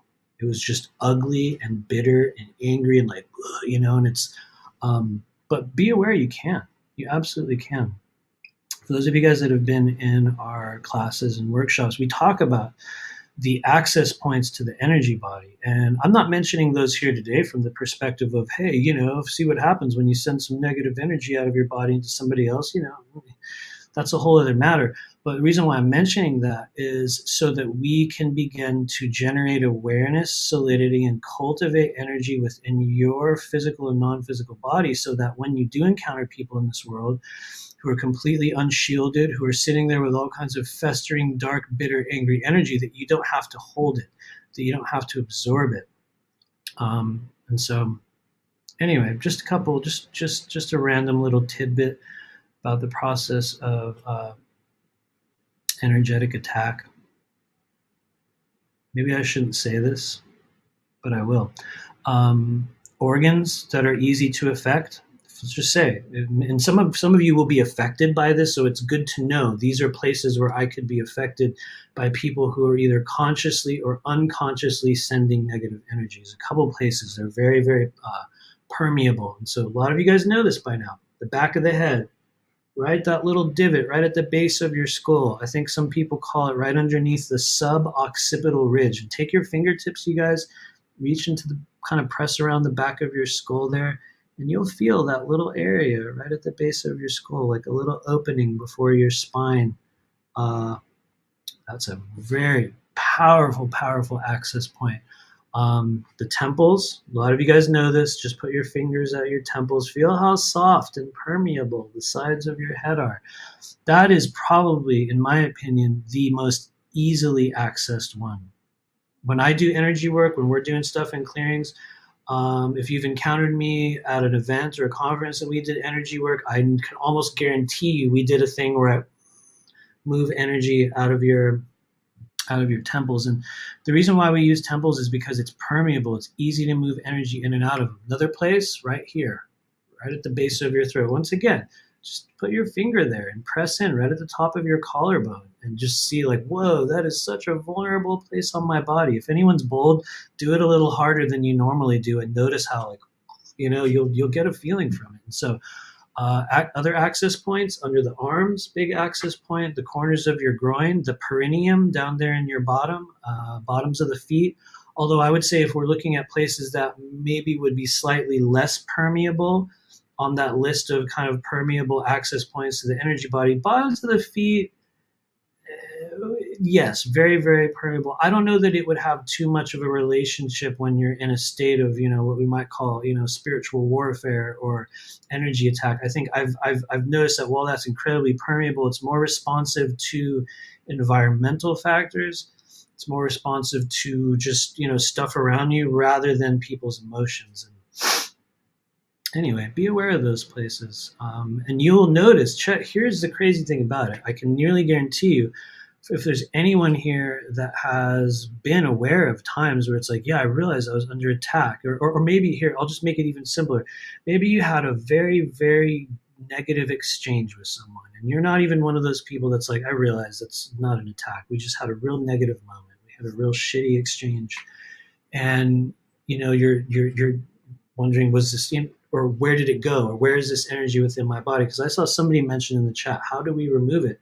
What I will do with myself, and the thing that we also talk about in sessions, is I ask people about those access centers. And I'll say, well, notice, where does that feeling go within your body? For a lot of people, it'll go, and I'll stand up and show you, press underneath your sternum, you guys, right at the bottom of your chest bone there, right into the solar plexus. And you'll feel that little access point. A lot of times you'll get a feeling in your gut. A lot of people will get the lump in the throat. You'll get this tightness, that like that bitter kind of the tension within the body. Other people will get it within their head. Once again, referencing the temples. What would that look like? What would that feel like when you get that kind of attack energy within the mind's eye? It would be a constantly cycling thought form. Like you get stuck with these people's words in your head, and you're still playing around in it. And a really good example will be when you're still in the fight. You're still in the argument with somebody. It's been 2 days, and I'm still there, like, or you're still stewing over it. That's a really good example of when an energy has kind of permeated the body and we're just holding it in our field. And so one of the things we do in sessions is we go like, okay, well, where is that in the body? Organs, though, I was going to mention organs that are very easy to affect. Kidneys, my Lord, you guys, kidneys are remarkably vulnerable within the energy body. And they're also one of the most powerful, not that there's a most powerful, but it's shockingly powerful. I think not too many people really, really place enough emphasis upon the function of the kidneys in energy medicine. I know some people do, some people don't, but man, if you ever wanted to really either negatively or positively, because I know I'm talking about like dynamics of attack in the moment and all that, from somewhat of a, we could call it, a strange perspective here, but it doesn't have to be in some form of a negative scenario. It can also be for the purpose of healing. And, I'll see people that will come in with just incredible energy body drainage and completely worn down and very indecisive and stuck and kind of angry and nervous. And they also have no physical energy at the same time. And one of the things we do is it's like and this is a fun one to talk about, non-physically, what we might call astrally, if you want to use that cheesy buzzword. I'll kind of reach around the back, or in some cases, I'll stand behind the person. And I'll say that in the session, like, okay, I'd like you to just imagine I'm going to stand behind you, or I'm just going to come over there and I'm just going to reach around and I'm going to hold your back. And it's like we're going to put two fists or two hands right over your kidneys. And it's like you'll just hold that area of the back. Oftentimes I go like this, and I'll kind of grab the kidneys and start pumping, which is a very, very real thing. And you can very easily excite and kind of, maybe excite's not the right word, begin transmitting energy through those pathways by kind of flexing and moving them. And so they're remarkably permeable. If you've been feeling drained, if you've been just feeling, worn out, tired, have no energy, can't move forward, stuck with thought forms in your head, feeling anxious but have no solutions. Let's say maybe you were even noticing your hair is going away, your fingernails are getting thin, you're noticing the level to which your aging process is beginning to kind of, accelerate. And don't worry, it's changeable, it's alterable, but work with kidneys, kidney energy in the body. Treat them like two little sponges that you will squeeze astrally, non-physically. You don't want to squeeze the physical kidneys, but it's like you reach into that energy field in your back and begin to squeeze them. We do a similar thing with the liver when we're doing energy clearings. I'll be like, okay, grab this big sponge in your mind's eye, and we're going to stand in your kitchen, and we're just going to rinse this big sponge over and over and over again. And so one of the things you could do with your kidneys, there's not what I would call a capsule phrase for the kidneys, meaning there's not like a dedicated phrase that I use for them, but there is one of the primordial healing sounds. And it's really just a mouth form, at least from what I can tell. It's just a mouth form that you hold, but it's round. It's like a shoo. You could say shoo. You can make a tone like that. You can breathe out like in a shoo matter. You can do it quickly, just shoo. Some people will do it that way. Some people do a long-winded like shoo, and they'll kind of hold it out like a whistle.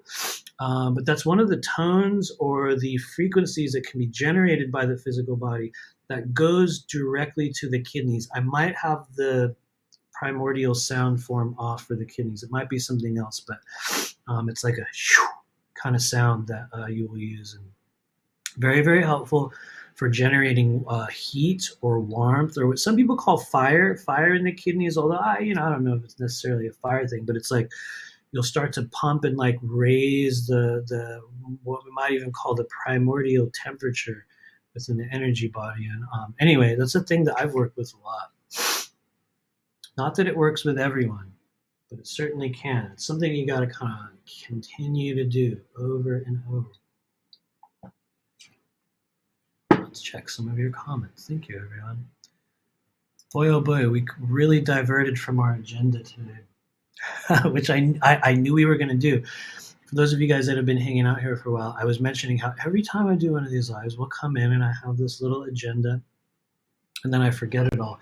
Today I wrote it down, but I haven't followed any of it. So anyway, whatever. We also broke past our time limit, but it's all good. Thank you, White Swan. You guys can learn a lot more about the stuff that we're talking about here today over at, well, I'll just be real as we enter once again infomercial land.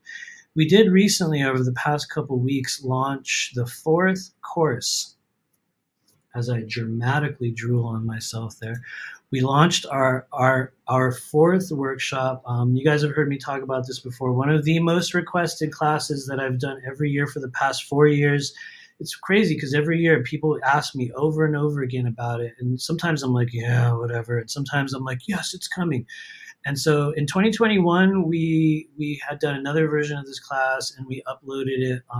And oddly enough, I did not even announce it to the world, and a ton of people purchased it. And it's crazy to think that happened. But I'm also concerned for those people because I'm like, whoa, we're doing so much more in this class now. And so for those of you guys that actually want to learn how to read tarot, that want to learn how to read energy, that are trying to put together a system or an understanding of a system of energy through which you can do readings for yourself and lay down cards every day. And even if you're not that familiar with the energy body, you can begin a process of learning what is what. How do I read energy? How do I understand tarot? How do I use tarot cards in a multidimensional tarot spread to understand what's going on within my energy body? What are the relationships between the tarot cards and energy centers and organs within the body, and how to diagnose blockages, how to see what it is that we need to know, how to actually read what we call a timeline. What's a timeline?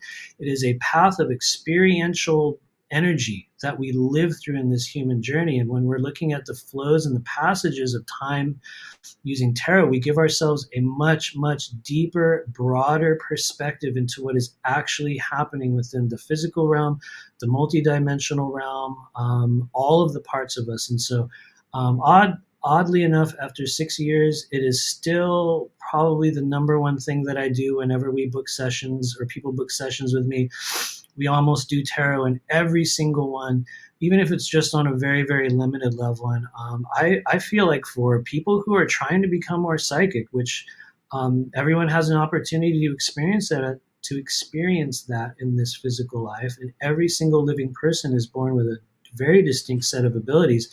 One of the easiest and most effective ways to begin to awaken those abilities are through the archetypes, through the images, through the messages, and through the frequencies that are inherent within the world of tarot. This is a system that is so ancient, it is so far beyond you and me and everyone on earth, that I don't think there's anyone living in the human population right now that actually has a true understanding of what it is and how to use it. I think everyone is interpreting it through their own lens and their own set of human experiences. And I know for me, when we started teaching this class, it just changed. It completely changed my understanding of it as well. And it's very cool. I have seen a handful of people that I actually still continue to follow. And I'll be real, I think only 4 people that I know directly do use this system actively.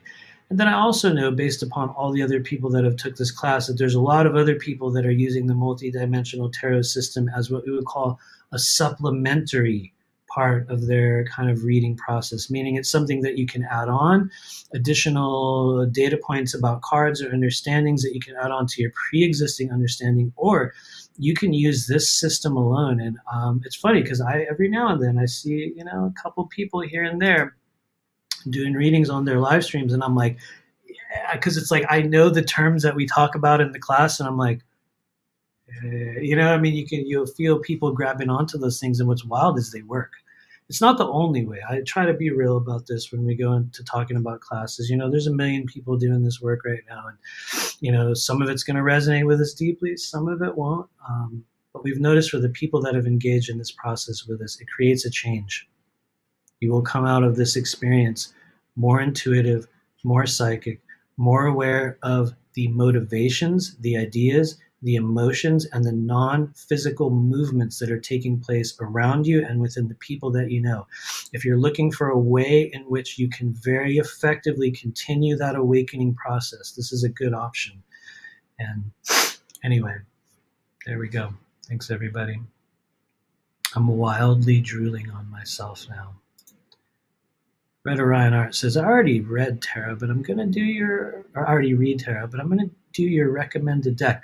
Thank you. It's the Robin Wood Tarot. A lot of people already know about it, but I just use it because it's easy to understand. There's like a million better looking tarot decks, but I use Robin Wood because it's been very, very helpful to me. And I think it's one of many, many types of tarot decks that give you the meaning of every single card.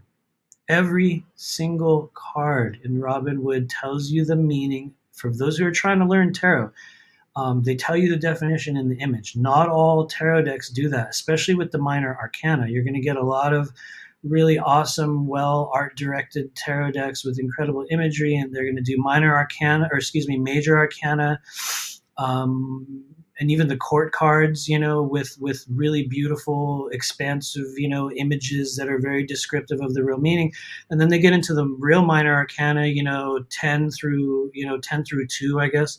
And it's just, 5 cups on a card, and you're like, okay, cool, 5 of cups, but what does it mean? The thing that I love about Robin Wood is she tells you the meaning. And for those that actually have seen Robin Wood Tarot, I'm going to be real. It's not that different from Rider-Waite. It's just like she took a few pieces and a few turns and made it just more applicable in a way that I think people can grab onto it a little bit easier. Anyway, this is available right now on Vimeo, you guys. As soon as I say Vimeo on YouTube, I won't say it again. This video will probably not be suggested to anyone, so it's only for the people that actually find us and are watching us. I do believe, or I've been told, that is one of the hidden phrases on YouTube, that when you say it, the AI algorithm will squash your video because it's like a competitor for them. And so anyway, if YouTube made it easier to host our videos and classes and didn't take such a massive cut from literally everything we do as creators, I would host them on YouTube as well.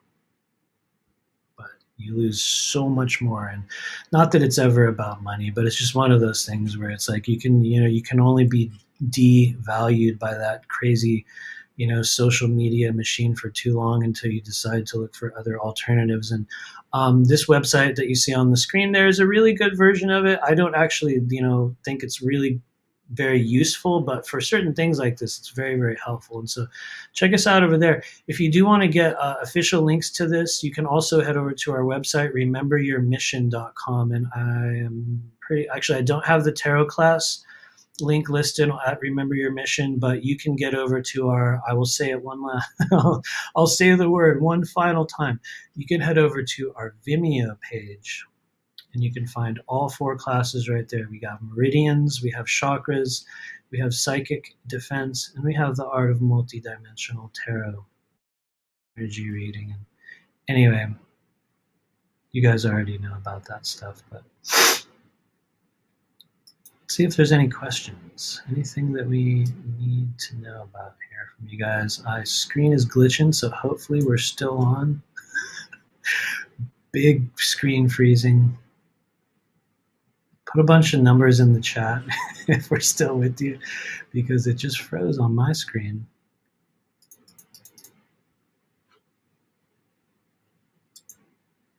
Oh, there we go. I think it was taking a long time for the screen share to end and my screen glitched. You know that moment where you're like, what? Everything kind of pauses. It does happen to me from time to time. But anyway, you guys, thank you, White Swan. You can find us right here at rememberyourmission.com, where the classes are linked, as is where you can book a private session with myself or Nora. And you can also head over to this link right here, where you can also find all of our classes. Anyway, oh, cool. Thank you. Thanks, you guys. Yeah, I don't know. I do get a little freaked out. For those of you guys that don't know, we had a major kind of computer meltdown a few months back when we were doing our Meridian class. And it was like every time I would try to screen share or like show other stuff on the screen, it was just my computer would crash. But it's definitely not happening now. There's a little bit of a glitch thing that happens, but it might be because I have like 12 windows open at the moment. There's a lot of windows open. So anyway, let me check your comments and questions here.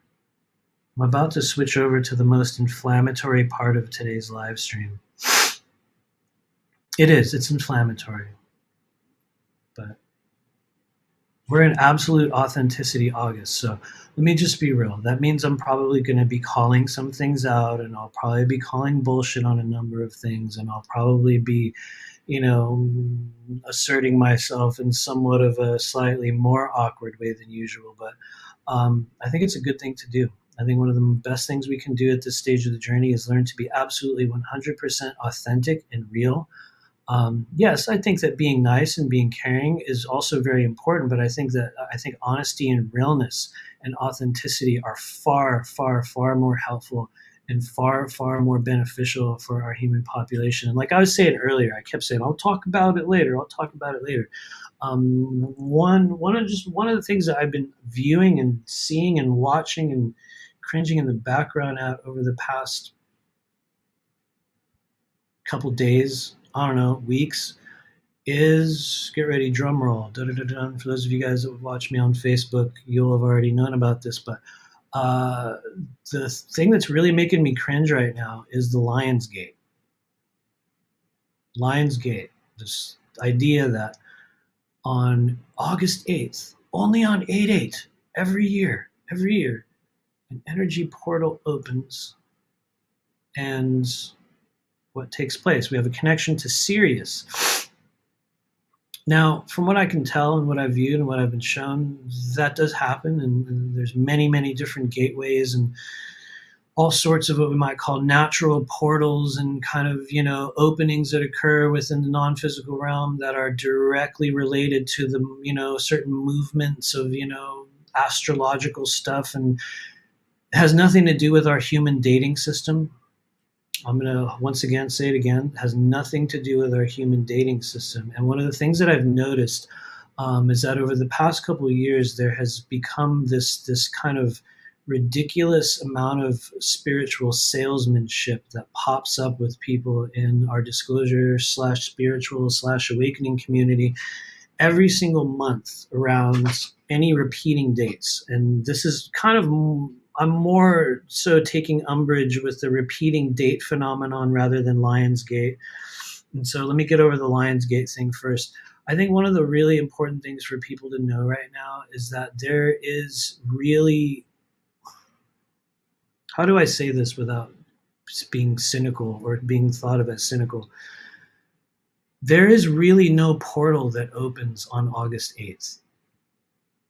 There is actually no opening into the realm of Sirius that takes place naturally on that day. There are movements of the sun and there's certain alignments that'll take place. It looks like it actually happens after the 8th, or maybe before. I don't know the exact date, but it is, I think, become somewhat of this like just spiritual ascension trap. It's like a game. It's like this new age construct that people who make their soul living off of being present on YouTube and harnessing people's energy for activations and portal openings. I'm at the stage where it's like, as a person who also does this work professionally, and it's very, very dangerous to make that term because you can be a professional in anything and also suck at it at the same time. But I would say, as a person that continually watches and engages with the movement of non-physical energy, I have noticed a incredible dilution around the concept and the whole idea of what takes place in this so-called energetic opening into the realm of Sirius that happens every August. That it's like, I'm at the stage now where I think, in the interest of being absolutely authentic, I'm just saying it. The only energy that's being exchanged on 8/8, on August 8th every year, is the energy that you bring into that moment, into that meditation, into that process. There is no magic portal that opens every month on 7/7, 8/8, 9/9, 10. We could go through the whole list of numerals. There is absolutely, I'll say it again, there is no portal that magically opens every month when dates repeat.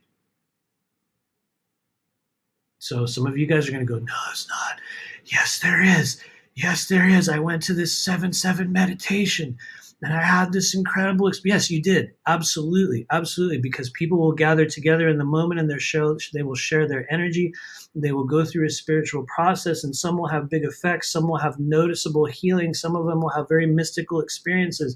But it's important to mention, from my point of view, that the people who are selling you the idea that every month there's this portal that opens up and you're going to join them for $44 in their super special healing container, in which they're going to take you through a portal to connect with the Pleiadians or the Arcturians or the Dragon Collectives or whatever it is, into 5D. In my opinion, and from what I have viewed on a professional level, that is one of the greatest and most common versions of what we call the spiritual grift. It's a literal scam. And I think that a lot of people do not realize that they are harvesting energy in that manner because, number one, they don't really cultivate the energy body. So they're kind of riding on this wave of, spiritual bypassing and opening the crown chakra and disconnecting their lower chakras, and they drift out of the body. And it's like all sorts of really cool and amazing experiences will take place. But what happens is, it's like, this is due to the energy that we're sharing, that we're connecting with. And there is, effectively, I'll say it again, there is no magic portal that opens up every month on repeating dates. And in my opinion, if you're following a healer or a social media spiritual ascension disclosure influencer who is selling you the idea that every month on 7/7 or 8/8 the portal's open, and yes, it's a highly potent portal of very, very magical energies that will be bringing us into alignment with this and this and that and that. You guys, that is the perfect example right now of a literal spiritual grift, an actual scam that people are putting forward. And I'm going to be real. I don't think they know that they're scamming people. I think they've been taught based upon really, really shitty, incorrect examples of what that authentic version of energy is. They look at these people who are doing these live streams with 1,200 people on it, and maybe they're doing singing bowls. Nothing wrong with that. Maybe they're just chanting to, I do all of those things. The difference is that we are not trying to sell it to anyone as a magic portal that must open up every month. I think it is absolutely one of the most cringe kind of moments. And here's the thing, I got to tell you this, you guys. It's not that every single month there is no portal. It's not that's not how it is. Portals naturally open and close all the time on the earth plane. We create them, we harness them with our energy. If you put enough energetic focus and chi energy into an area of your house, you can create an energetic portal through which non-physical energies can pass through. It is something that every living person can do. But I think the thing that I want to demystify and kind of break down is that if there is someone selling you this idea that you need to do an activation or join them in a healing container on this specific day because there's a natural portal opening, that's how you're going to know they're full of shit. Seriously, that is how you're going to know they're full of shit. And I had a really good experience of getting to, kind of open up a thread about that on Facebook a couple of days ago, where I'm just saying straight up, there's nothing happening other than what you make of it. There is no dragon being that's going to come through on 8/8. There is not some being on the other side of the Sirius portal that's going to roll through the moment it hits August 8th. There is a very, very distinct and notable field of energy that rises up at the beginning of August. But where does it come from? It comes from us. It comes from our energy, our frequency, us gathering together and choosing to create that moment. It is not a natural occurrence. The movements of energy within our non-physical realm have absolutely no relationship with the human dating system. It has nothing to do with it. But we will choose to observe and take part in notable events that we create on those repeating numeral days because we're choosing to bring that energy in. I think the difference is that people are trying to sell you this idea that it's this naturally occurring thing that we've been following since antiquity, and it's not. If you guys really want to go on a little wormhole journey, try looking up Lion's Gate prior to 1998. Go ahead, look it up. Look up people mentioning Lion's Gate in ancient Egypt in the 1980s. It did not occur. From what I can tell, it was not even mentioned on the internet until around 98, 99. And there's a really fun wormhole that you can dive down for those of you guys that want to do your own research and look up your own stuff and go down your own pathway. And so let me go one step further on this. There's nothing wrong with engaging in that behavior. There's absolutely nothing wrong with it. If you want to decide that you're going to get together with people and do some form of an energy healing meditation every month, we do it literally every single month. I just announced it at the beginning of this live stream. We're doing one on Sunday. The difference is when you notice who's trying to sell you this big, massive ascension, this big pocket of false light energy loaded with the most perfect ascension terms, the potent container, the powerful energies, the host of many beings, the collectives, you know what I mean? I think people that are really developing discernment right now that have been around the spiritual milieu for the past few years, you're probably not even registering a lot of that talk. It'll just pass by you at this point because you'll go, yeah, cool, yeah. But there's a whole new wave of people that are kind of coming in who are mistaking these things as authentic spiritual processes, and they're not. So I'll say it once again before we move on, because I know there's a few people who are unhappy with me in the Facebook realm right now, and they might find this live stream. So I'll say it again. There is no magic portal that opens up every month on repeating dates. And if you're following a healer or a disclosure influencer that is telling you that they are, that is going to be one of your red flags right now that tells you, I don't think this person is really viewing energy.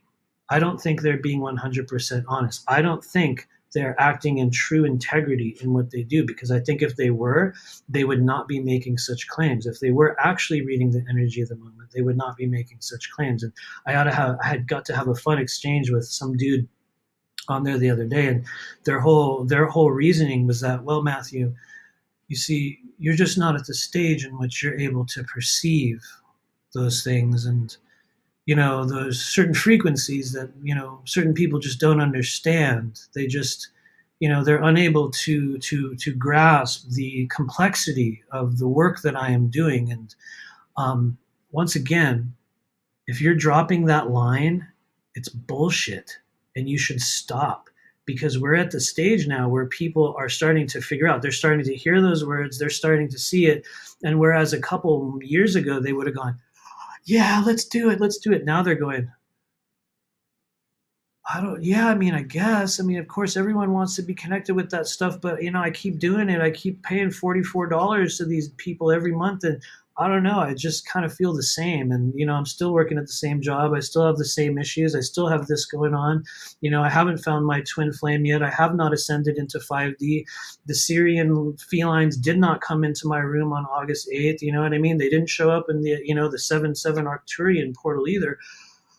People are starting to notice that it's not happening. And so I'm speaking to those of you that are starting to see the bizarreness within this ongoing kind of just ascension, spiritual salesman pyramid scam thing. I mean, those are probably not even the right words, but it's really, really funny. And so I got to have this crazy, not even crazy, it was very calm, it was a very calm exchange. And lo and behold, the person that I was calling out literally decided to, the very next day, write one of the most cringe statements I have ever seen on Facebook, like from anyone that does professional spiritual work. And it was all about how they can be trusted. I'm trustworthy. Trust me. Believe me. This is real. It's a real portal. There's beings waiting on the other side to help you, type of a thing. And I'm just going to be real. If you're the type of person that does this work professionally and you feel that you need to make some form of a public statement about how you're so trustworthy and people can trust your energy, if you have not figured that out yet, that is the number one example that people cannot trust your energy. If you have to literally state it to people publicly, then you should know that that is an issue. And it's not something that I would ever say publicly. And so, anyway, don't worry. We're not going to name names. We're not going to go on some Corey Good style multi-episode exposure project. I have no interest in that. But what I do have interest in right now is being absolutely real and authentic, and kind of cutting out the sort of, this wild amount of just fake spiritual bullshit that keeps getting spread around by people in our soul group. And I think that's also one of the signs that you'll know people are not cultivating the energy within their body. They're not grounding themselves. They're not going through any other form of self-work or healing processes other than just meditating and, I found this collective of beings within my mind's eye. Let's do an activation with them. That's how you're going to know when people are not really doing self-work, because they're going to be constantly tossed into this frequency and that frequency and this healing and that healing and this activation, which is also another good one.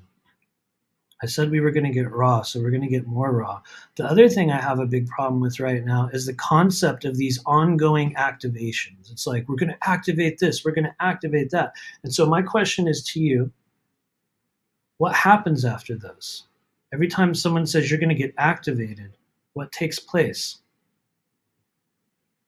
I can pretty much guarantee you just go home or you go back to your life and you do the same thing that you were doing before. And yes, you might have healing. Yes, you might have clarity. Yes, you might have a greater level of understanding.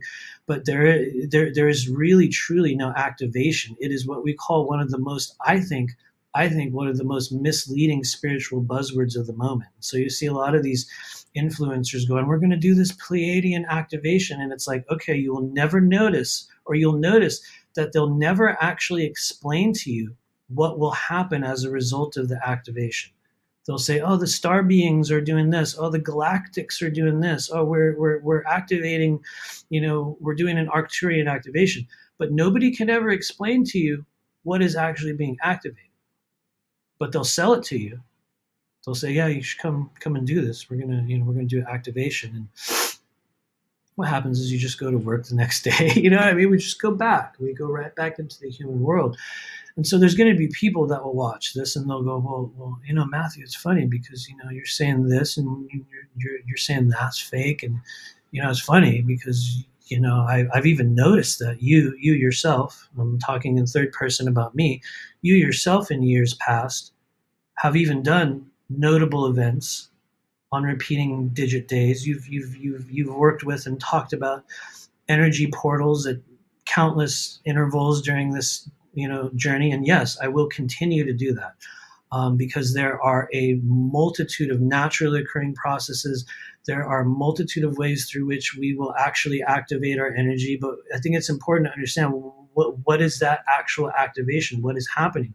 What we are doing is awakening a frequency or enhancing or bringing out something within our makeup. We're bringing out, in many cases, a piece of ourself that is already present. We're shedding light on certain things. And in some cases, we do have big kind of chemical reactions within the body. But once again, understand this is not something that is granted to you. This is not something that even me as a healer or a person that's facilitating that group, that is not a thing that I am giving to you. That is not a thing that I bring about. It is a chemical reaction and an energetic reaction that takes place in your body, in your spirit, in your energy by giving consent and joining in on that process. Ultimately, it's a thing that you're doing with yourself. And so I think the difference is between what we are doing and, the work that we are doing versus this sort of kind of ascension, new age, activation game is that we are keeping it much more down to earth. We are keeping it much more real. And a lot of people that will have criticisms over the work that I do, will say, well, Matthew, you do a lot of the same things. You talk about many of the same concepts. You talk constantly about non-physical beings and out-of-body experiences. I literally ranted for an hour on out-of-body experiences and how to begin to generate that experience within your body. What is it that makes you any different? Right? Because that's a very rightful question. Some people will go, okay, yeah, right. Yeah, sure. I'm willing to believe all that. But dude, you talk about so many of the same things. What makes you any better or different? I will tell you definitively what makes us different. Not better at all. There's no better or worse in this game. I think it's what fits you and what's more resonant with you. And I think the thing that makes what we do, Denora, I mean, all the people that connect with us in our groups, that take our classes, that engage in our healing processes, what is it that makes us different? That we never, ever connect with, call out to, intentionally activate any energies other than our own. And I implore you, people who have been in our groups, people who have been in our classes, and they're all recorded. Every single one is recorded and they're all available. I mean, really, you can, every single session we've ever done in Patreon is available right now on our Patreon page. You can go back and watch every single one of them. And you will notice that there has never been a stage where I was like, okay, guys, we're going to connect with the Arcturians and the Dragon Collectives. We're going to connect with, the Ascended Masters or Lord Metatron. And we have never done that. And we never will. That's because I believe the real power, the real force, the real healing, the real energy, the real magic comes from our connection with our true selves, with the higher self, with the true version of you, with the source energy that is within you. And so when I see people that are engaging in this, this game of like, let me sell you this activation, join my container, please trust me, you can trust me, give me your energy, give me your, give me your will, give me your money. When I see people playing that game right now, you guys, it makes me sick. It makes me sick. It makes me want to stand up on this YouTube channel and like just do exactly what I'm doing right now. Which isn't always the best thing to do. Many people will, a few people will be very offended. But at this stage of the game, rightfully so. Let them be. The more offended they get, the better. The better look, the deeper they're willing to look at themselves, myself included, the better. And so, anyway, we'll pause it there. We're going to pause it there. Let me know if you have any questions on that, and I'll check your comments. Oh, yeah, I forgot. I made a meme about it. Oh, my God. I never make memes, you guys. Let me share it on the screen. In order to sum up my true feelings, my true feelings. Let me make sure it's still here. Do I? Yes, I do. I have it. Okay.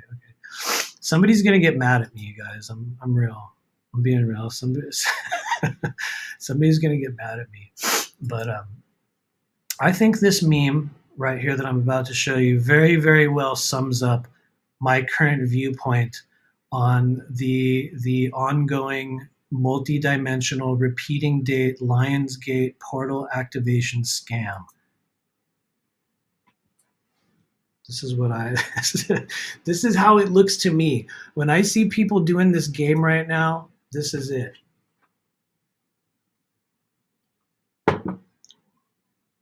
This is it. Anyway, let me know if you have any questions. Let me know if you have any questions. Thank you, everyone. Thank you, Crystal Golden. I really appreciate I sincerely appreciate that comment. We got to be real. If you can't be real, it's like, how do you actually expect someone to actually trust you? It's like we have to be able to be absolutely authentic. And yes, we're gonna, we're gonna learn to change and moderate and improve the manner through which we express our authenticity.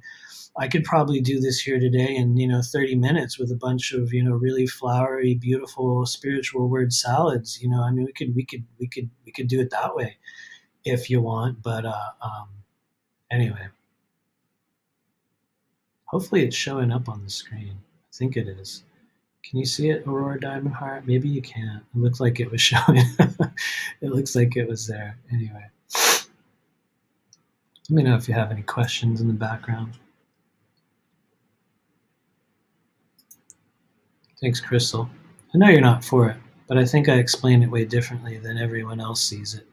You probably do. I want to also say that there is a lot of energy that's going to transpire on 8/8. There's a lot of energy that's going to be shared with people all over the world. There's a lot of people that are already engaging in these meditations and taking part in it.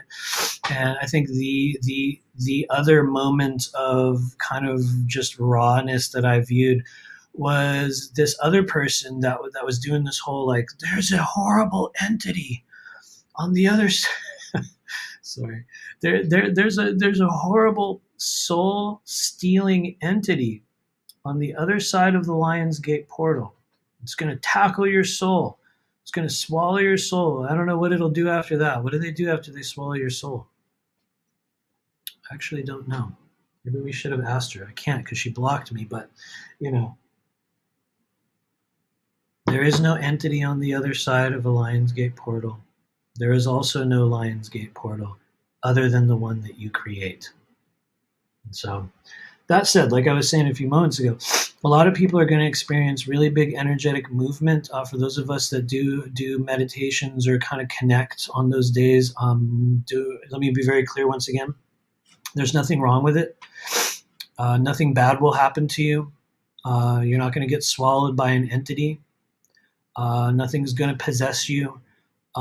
Chances are you will have a very pleasant meditation, and you will probably have my prayers. I mean this very, very sincerely. You will have a very notable and profound mystical healing experience. It's absolutely possible, and there's going to be many people that receive such a thing. For those that engage in meditations around the state, I think the thing that I want to convey once again is that this is a construct made by us, people, our consciousness, human consciousness. It doesn't make it not real. It's something that is created by us. And so I think it's important. I think it's important to differentiate between those two. It's not a naturally occurring thing. Yes, there's an absolute alignment that's going to take place, with Sirius and I believe Orion as well. But it's not on August 8th. Anyway, we're going to talk about this a little bit more on Thursday.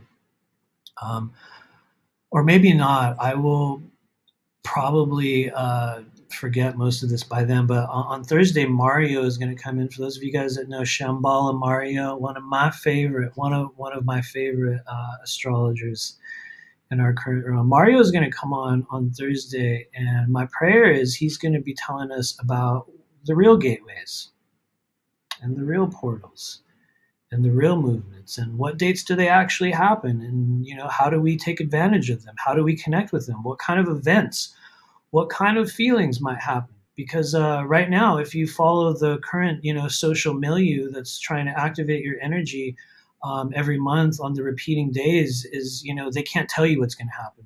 They don't know. They're just going to, we're going to act, we're activating, and if you don't perceive it, you're just probably not on the level, or maybe you're just a negative being. That's why you just need to do some self-work. Enjoy, just do some self-work. And so anyway, we're gonna talk about that more on Thursday. Thursday at 4 p.m. Eastern. I think 4 p.m. Eastern is going to be a target hour for some of the future live streams we do. Um, what's up, White Swan? I don't know where you find the energy to engage in these Facebook battles, Matthew. For real, it's incredible. I see. Here's the thing. I don't really feel like I'm battling, but anyway, you and I have had this conversation lately, White Swan. So you'll know I'm weird. Like when I this has happened to me many times. I'll sort of clear up in the mind's eye, you know. I'll stop like smoking weed, or I'll totally clear everything up, and I'll be like, what the fuck? And so I'm doing a lot of that right now, where we're in absolute 100% sober clarity right now, which is a good thing. Everyone should be there for periods of time in this life. Some of us will spend our whole life there, but I think for me that's where the energy comes in, where I'm just like, I have no problem. I'll just continue to do this over and over again. And anyway, yeah, thank you. Angel Wing says wreaths or soul eaters do actually exist. However, they're removable too. Don't actually eat your soul completely. Just steal your energy. Basically a parasite. You are absolutely correct. Literally true. Absolutely. Yeah, definitely real. We have encountered them at many, many different stages of the journey. We will encounter them on many, many others. And absolutely real. Andromedan says, isn't he from Astrolada? I don't know. I'm not sure who you're referring to, but I hope you're feeling better, Andromedan. Maybe I misread your comments right before we started the live stream. It felt like there was a lot of intensity in your current world. And anyway, thank you. What's up, Queen Victor? He is. I love Mario. I think he's absolutely one of my favorite astrological people in the energy of the moment. Janice Brown, River Girl, what's happening? Probably around 4 p.m. 4 p.m. on Thursday. This Thursday coming up. What date is Thursday? I don't know. Is that the 3rd or the 4th? I don't know. I'm not sure, but it's this Thursday. It's very, very, very soon. Join us. Join us if you feel called. Aurora Diamond Heart says, you get my meme queen approval stamp. Thank you. I mean that sincerely. I think I've only made 2 memes. It used to be a thing I actually tried to do. I think I only made 2 this year. Some of you guys saw it when we did, I think we did a round table with a number of people prior to the Journey to Truth conference. There was one meme that actually offended a number of people, and rightfully so. Anyway, thanks, you guys. Intensity theme seems to be a theme lately. It certainly is. It certainly is. Let me know if you guys have any other questions. We might have covered the majority. Oh no, we do have one more thing, but we might have covered the majority of our inflammatory data points. I think we got all of the overly aggressive and pointed energy out of the way. But you'll notice we're really good at like that'll come in and we'll like, and then we'll flow out of it, which I think is a really good thing to do. I get tired when like people go on this intense rant for 2 hours. It's like you can stay with it for a little bit, but then it's like, okay. I try to kind of moderate. We'll do some weird intensity for a while and get slightly aggressive and confrontational, and then we'll kind of pull it back. We'll reel it back in, and so we're reeling it back in. From this point in our live stream, you guys, it's going to be 100% pure love and light from this moment forward. Okay, so here we go. Pure love and light. That said, I'm going to kind of put this out here for the greater community. It's a desire that I have right now. I don't know if it will materialize, but I'm going to put it out publicly. So in case there's people, or in case the right people, I don't know who the right people will be for this, but I want to start a new show, and ideally it would be weekly or bi-weekly, which is a commitment for some people, but I want to start kind of a regular roundtable show where we talk about a lot of the things that we're talking about on this live, like, kind of the ridiculousness within the ascension community, disclosure stuff, memes. That was another idea. I wanted to do kind of a ascension meme episode. I want to bring people in and do a regular show where we bring those things up, we screen share them, we talk about them, everyone gives their view on it, and I'll be real, we do it in a very absurdist, a very bizarre, overly humorous, and probably ridiculous manner.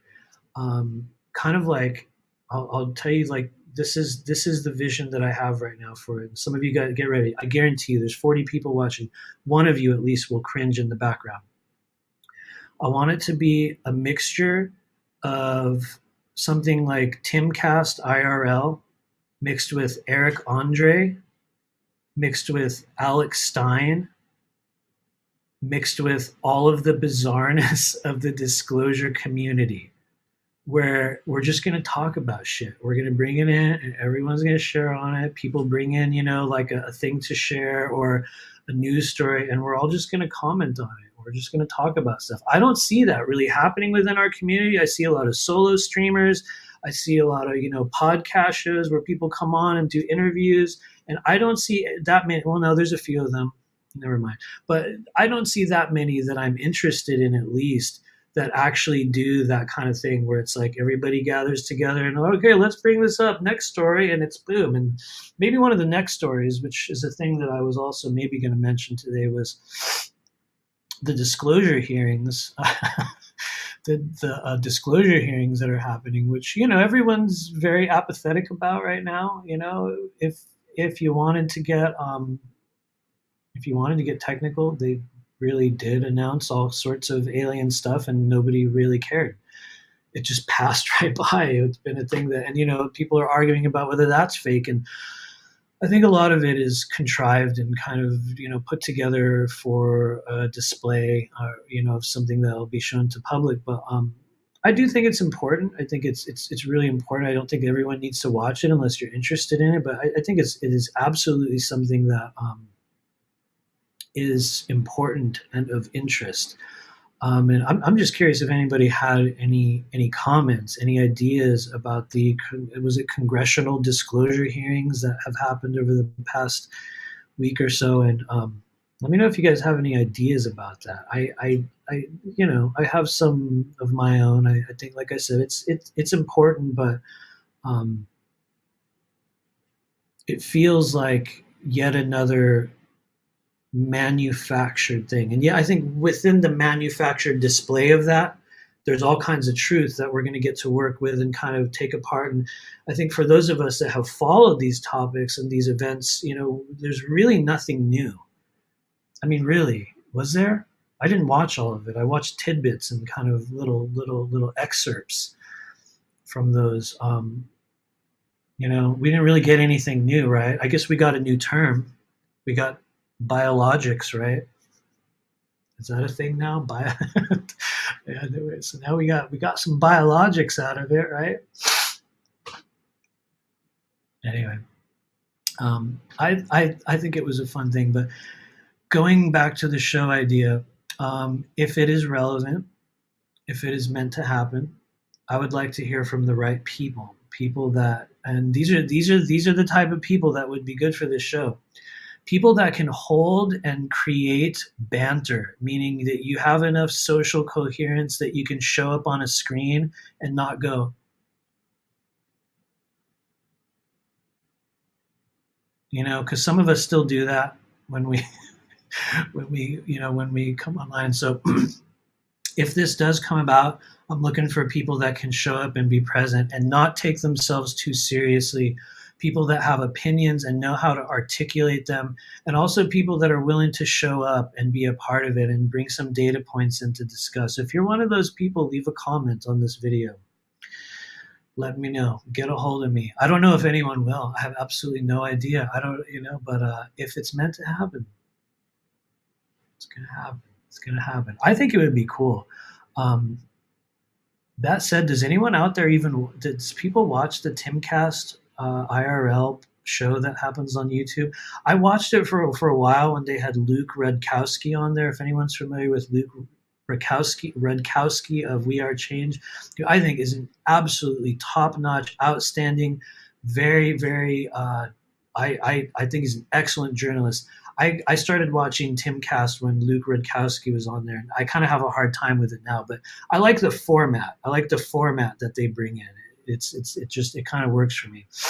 The topics and some of their viewpoints, I think, are kind of overly manufactured and just kind of scripted. But I think it's a good example of a type of format that I would want to do as a show. And so anyway. We'll see. We'll see if it shows up. Let me know if you guys have any ideas about that. What's up, Sherry? Good to see you rolling through.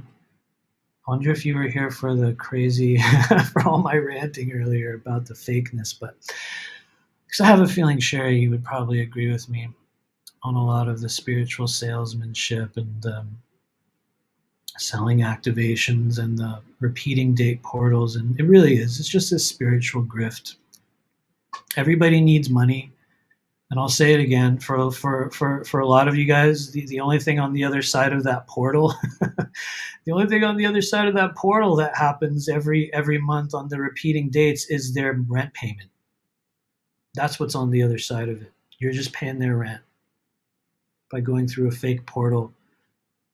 But anyway, Sherry says it once again caused a lot of division, but they didn't say much of anything from what I could tell. Yeah, it was a lot of stuff that we already kind of knew about it. If you follow those topics, it's like we kind of already heard about it.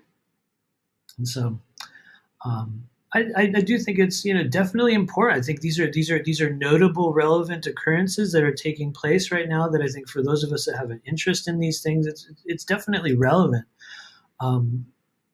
But I am much more of an observer when it comes to what I would call the direct process of disclosure. I choose to sit back and watch it at this point.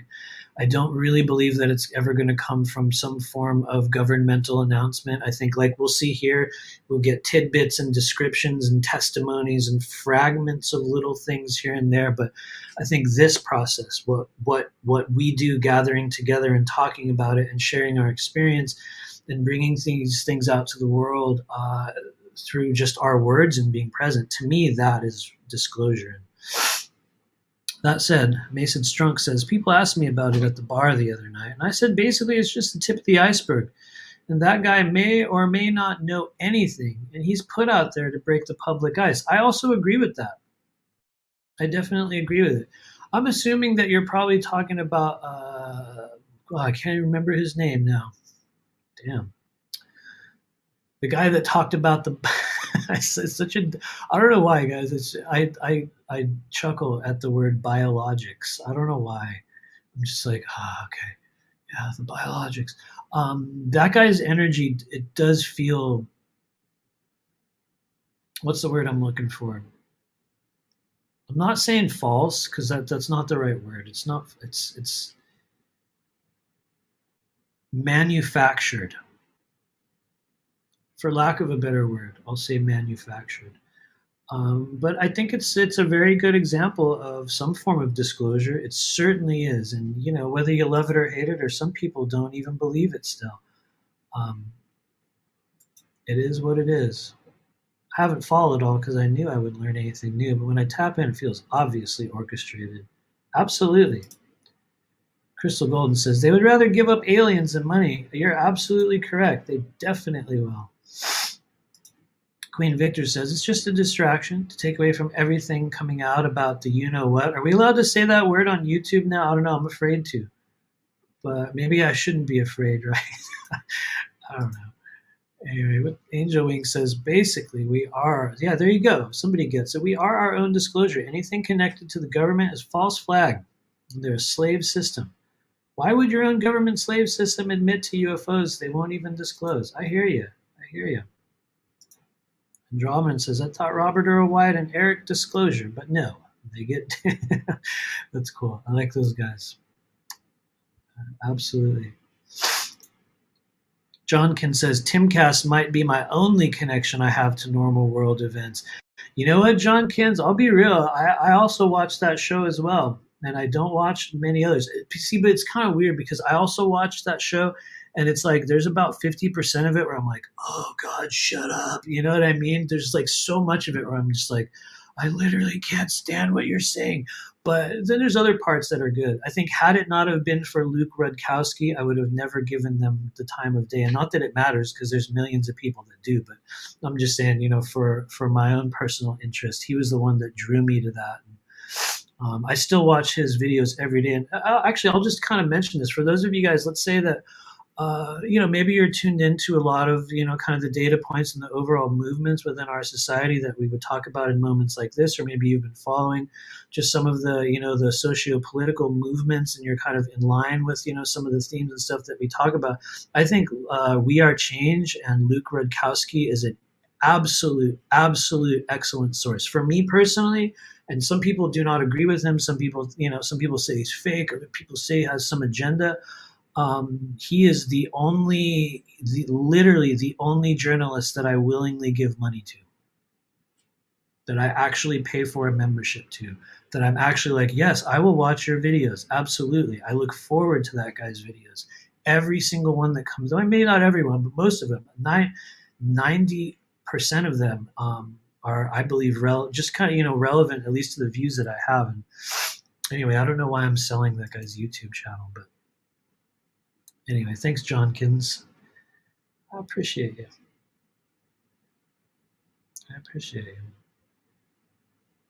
Let's scroll through. Thanks, Queen Victor. I appreciate you. What's up, Libby? How's it going? Let's activate some common sense. I've been multitasking and listening. Thank you, Libby. I appreciate you. Here's the thing, you guys. I know I just talked a bunch of shit about activations, and it is a thing that happens. It is absolutely real. You can engage in all sorts of energetic processes with people, both group, individual, both, in a private session, and will have incredible, just very palpable energy that becomes activated within the body that creates sensations and clarity and feelings. And it can also be very negative as well. You can have a very negative activation of old wounds within the body. And I think, once again, where I take umbrage with this thing is when it becomes a product, when it becomes this spiritual commodity that people are sold on every month on 7788 99 66 44. It's like, how come 3-4 years ago, 5 years ago, 10 years ago, 20 years ago, for those of you that were around in the spiritual community at those stages, and there's going to be a couple that will find this, how many people were telling you that there was an energy portal that opened up every month on a repeating date? I mean, maybe I just missed out. Maybe it's been happening since I think I started charting the movements and engaging within the larger community in 2014 and 15, right when when I had really notable energy, just movement and just walk-in event in 2015. That was actually very much where I became, completely immersed in it. But I'm going to be real with you, and maybe this is just selective memory. You know what I mean? Because I don't know everything. Clearly, I forget things constantly. Most of the time when I do a live stream, I forget everything I'm going to talk about. But I do not remember anyone mentioning this. Someone correct me if I'm wrong.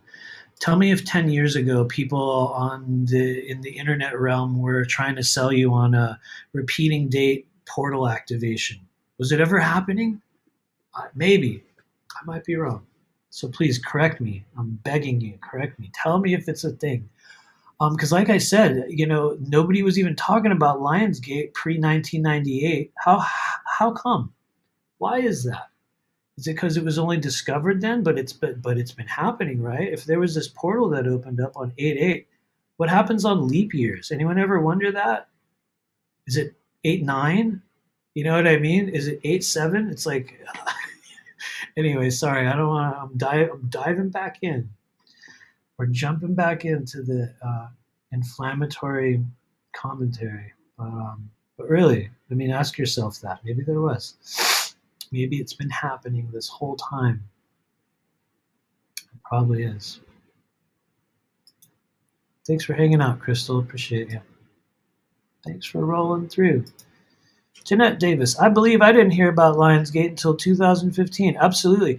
I'll just comment. Sorry to keep going down this road, but we're on it. So here we go.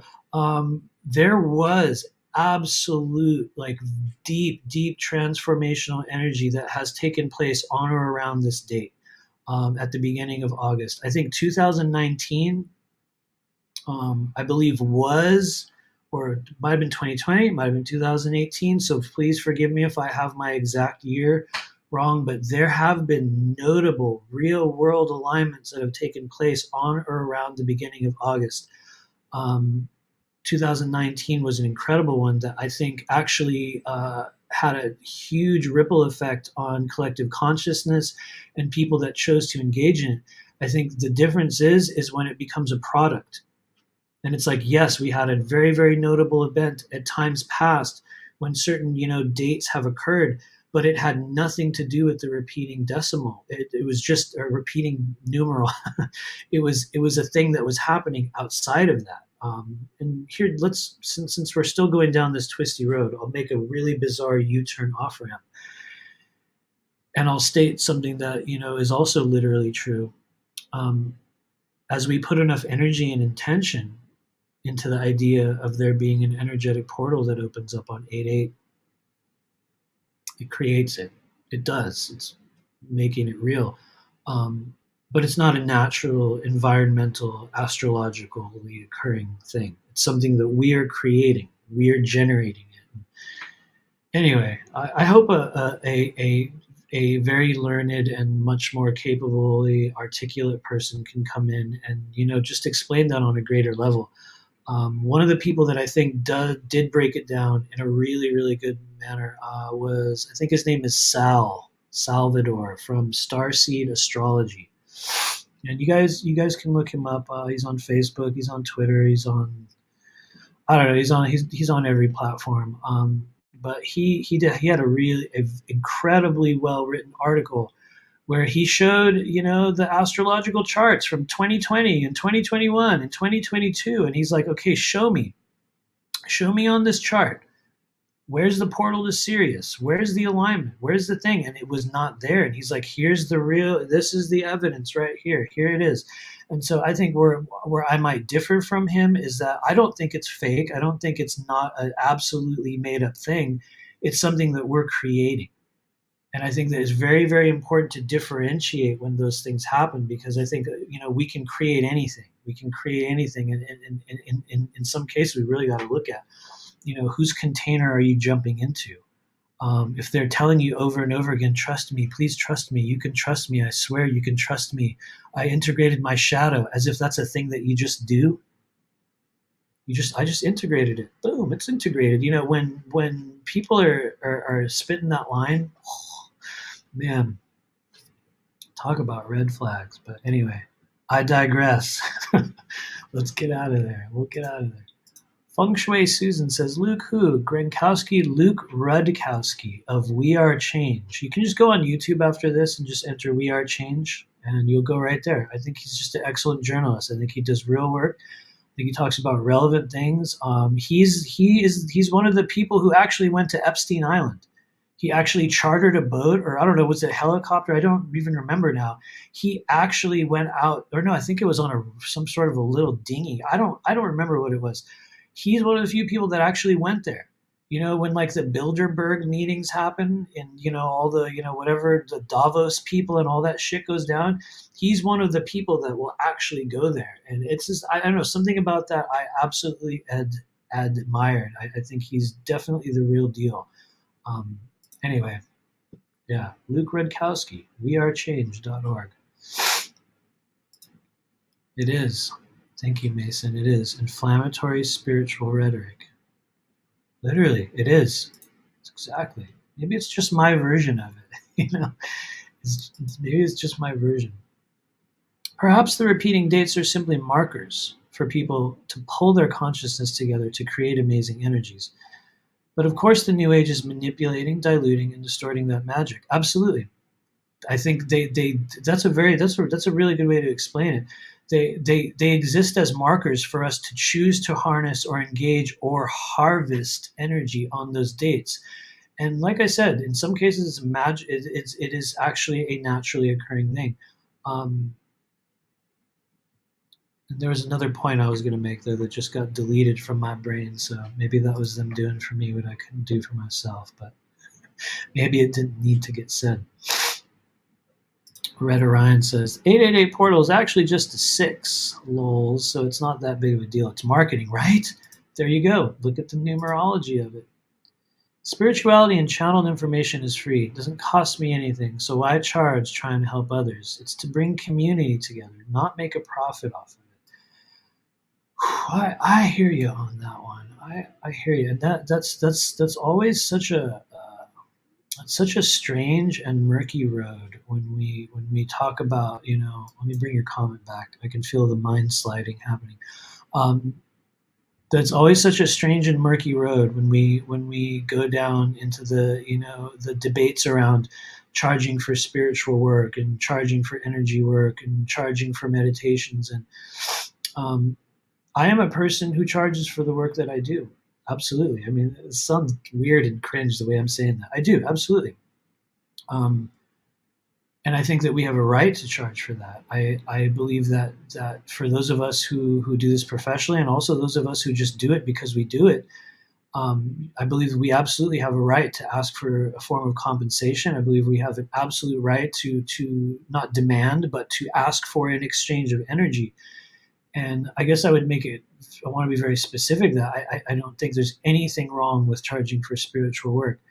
I think there is something wrong with charging for spiritual work that is harnessing people's energy and giving them false promises and, trying to, harness them into engaging in, things that are literally made up. And I think a lot of these people that are pushing the portal game every month, it's like they don't realize that this is something that has been manufactured, that they're emulating, that they're watching other famous influencers do, and they're just, doing it because everyone else did, and they're watching how those people get a lot of hits and a lot of subs and a lot of likes and a lot of clients and a lot of people, and I think we see that with the spiritual community so much. All you have to do is talk a good game. The better the game you talk, the more ascension buzzwords you use, the more repeating numbers you use. You know what I mean? If I make my price 2222, then that's more mystical somehow than 2223. You know what I mean? It's like we see all those things, we watch other people do them, and I think people that aren't necessarily working within their own authenticity will just automatically emulate that style or that process. And here, once again, there's nothing wrong with asking for money for it. But I think when it becomes this thing that you realize is a manipulation, when you realize, and let's say you can look on an astrology chart, or you can look at, the movements of energy, and you can see it and tell that, well, be real, there's nothing really happening there other than what you create of it. I think that's where the grift comes in. When we make this promise for this thing, when we tell people that there's this naturally occurring portal, and it's like, this is your chance, and it's like, you have a chance every day. Every living day you have a chance, to I know this is going to sound cheesy, to make a decision to remember that the moment contains love, to be aware, to be present, to connect with spirit, to connect with the higher self. We don't need 7-7. We don't need 6-6. The groups that we do in our Patreon group, I don't know if we've ever done one on some kind of, no, we do it. We might have done an 11-11 thing at some point. No, it was the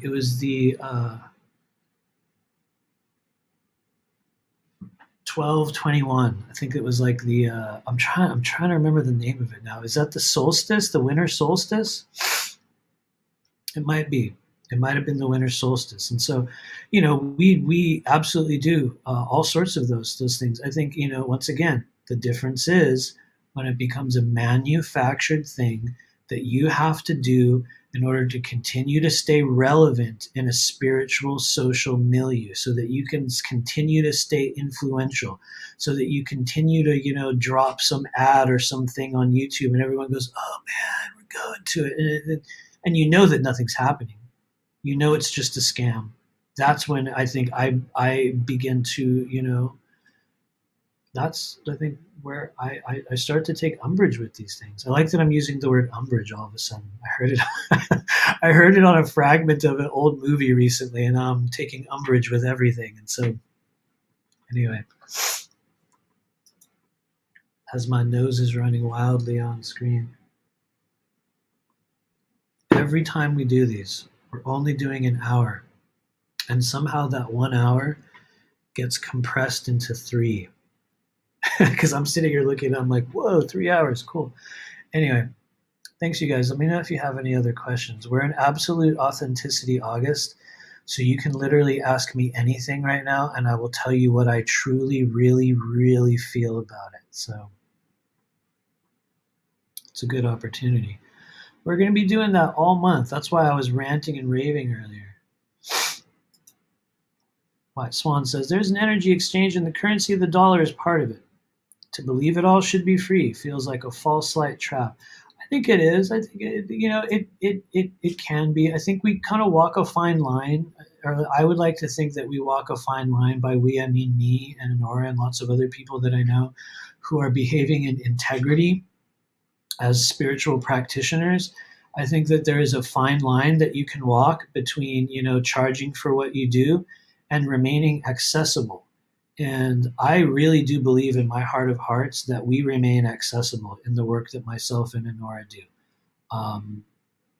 I believe that we do. And I have, when people approach me and they say, I want to take part in what you do, and I don't have money, or I can only pay you this much, or can you help me anyway? We absolutely do.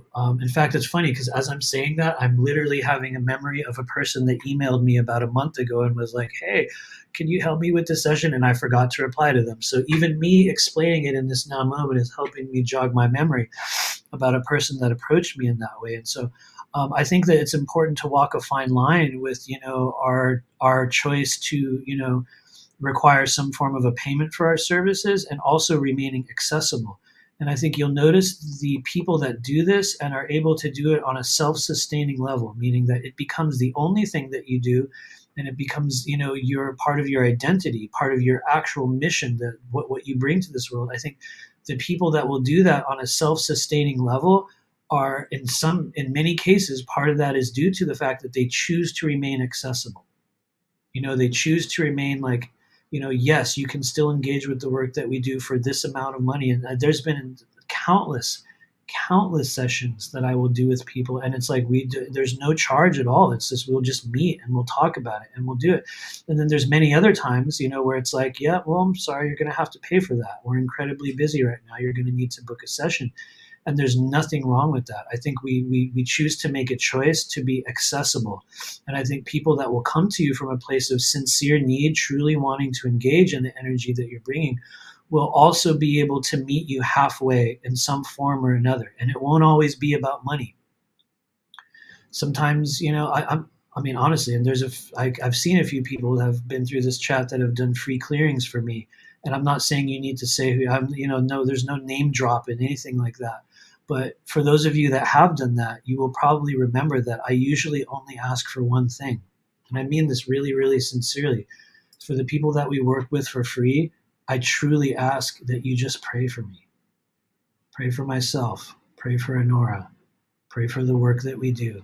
Pray for our abundance, our ability to be self-sustaining, to be clear, to be whole, to be healed, and to be able to do what it is that we do over and over and over again.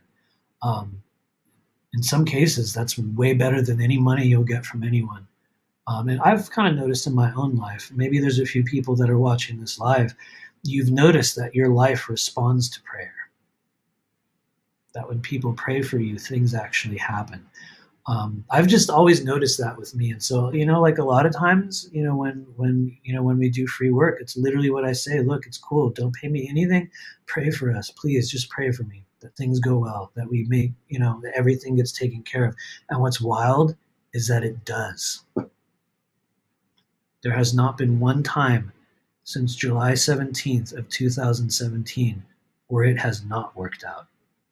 Not even once. A part of me is proud of that. A part of me also knows that I think that's a reality that is being built and coming for many of you guys that follow the work that we do, that are following your own paths and are developing your own abilities and are, starting to understand, like, where do I fit in? What am I good at? What do I need to heal? What do I need to overcome? What do I need to realize?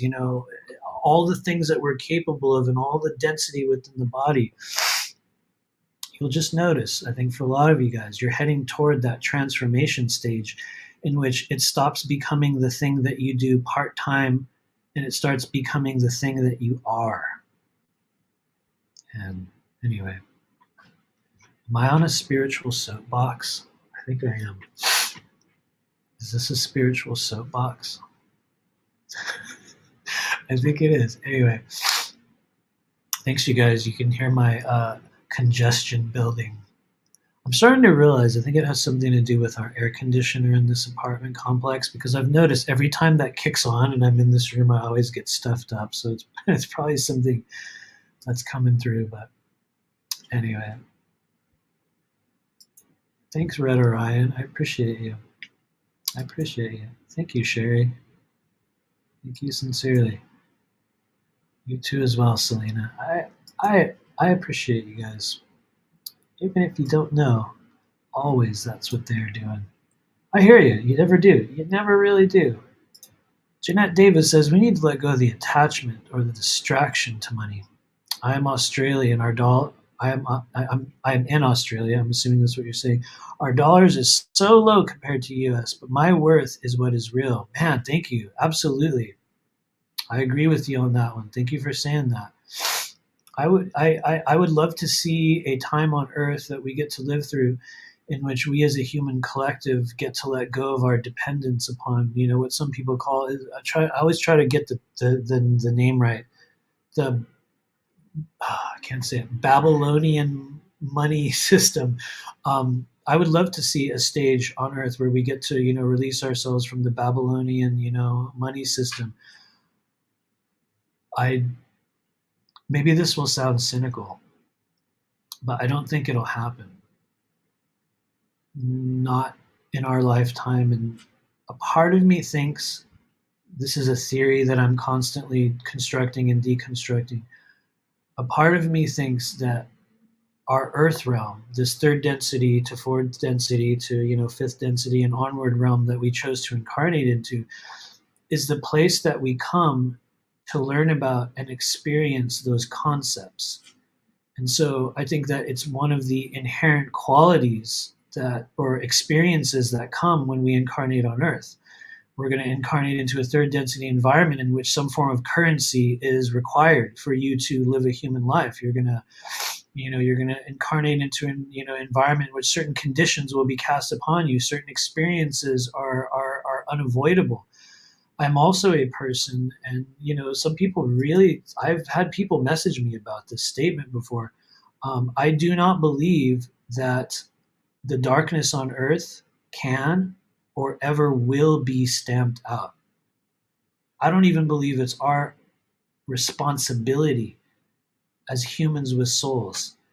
I don't believe we're here to destroy the darkness. I think we're here to balance it. We're here to choose who and what we are, to understand, to heal, I think, things that are individual and also collective, meaning that there's things that we all come in with that we have to deal with, and there's things that we come in we have to deal with as a collective. And I believe that, part of that journey is not destroying the darkness. What good would it be if there was, really, I know some people are not going to like this, but what good would it be if there was only light, only positivity in the human realm? What catalyst for growth would that give us? Surely we would have an amazing experience. Surely we would remain in a high vibration. Surely we would probably live a lifetime of love and belonging and all of the higher vibrational experiences. But where is the catalyst for growth and change without some form of challenge, without some form of negativity, without something that puts you in a position of being forced to change or alter your worldview, or to grow in some way, or to overcome something? In my opinion, I think Earth was designed by us and for us for those purposes, so that we can come here to balance darkness. And And I'm not saying that at you, Janet Davis, because I know your comment was on a whole other thing. I'm just kind of using that as kind of a a stepping stone for another comment. But yeah, I don't think we're here to destroy the darkness, which I think is a hard one for people because there's a lot of horrible things that happen on Earth. Lots of very very negative things, and we're seeing it right now. With children and so many areas, and it's very difficult to look at. It's very difficult to face, and yet my belief is that many of those things that are taking place on Earth have happened since the beginning of time, and the sad truth is they will continue to happen in some form on the Earth plane. Now, a lot of people talk about, the New Age idea of, well, we're shifting into a new Earth. There's a new Earth where we're going to leave that behind, and those things will never happen. We're going to walk away from that. There's going to be the bifurcation of timelines, and all the bad things and the bad people and the negativity. They're all going to go over there, and we're all going to go over here. And while I think it's a beautiful idea, I think we will see many gradual changes and separations and bifurcations, and I don't know, whatever term you want to add on to it. Since we're in absolute authenticity August, I do not believe that there will come a stage within our Earth-based journey in which suddenly that's all gone. I don't see it happening. And I might be wrong. Maybe I'm limiting myself to a lower vibrational outcome because I'm sitting here saying, well, I don't think the darkness is ever going to leave. I don't think that's even our mission. I don't think it's realistic. I think that would greatly upset the balance of energy on Earth. And people would not incarnate into that realm for the same reasons we incarnate into 3D Earth. Because this is not the most, but it's one of the most advanced human schools there is. Anyway, I'm just looping now. I'm over-articulating and looping on all that, but I think our mission right now is to balance those forces, not eradicate them. But anyway, thanks, you guys. Let me know if you have any questions, any comments. Like I said, we could literally ask me any question. I'm going to look for question marks before we go. I'm looking for the most inflammatory question that I can find. Oh, there aren't any. Okay. But anyway, if there is one. Andromeda, he's gone now. Or she, sorry, I don't know your gender. Guess the others charge for their works. They charge $500 and above. Once again, I don't see anything wrong with that, but I have a hard time understanding what you would get out of an energy clearing session for $500 that you can't get out of an energy clearing for $200. Is there a greater amount of energy? Is there like you get 30% more? You know what I mean? Do you? Is that how it works? I don't know. How do we place value on those things? I have no idea. I've got no idea. Anyway, thanks, Angel Wings. Love all, heals all. Thank you. Thanks for hanging out, Mason. Appreciate you. I will probably go eat after this as well. We're going to roll out in just a few minutes. I'm going to scan for any more comments. Here's a good comment or question. Red Orion Art says, can you answer why my life is going to shit?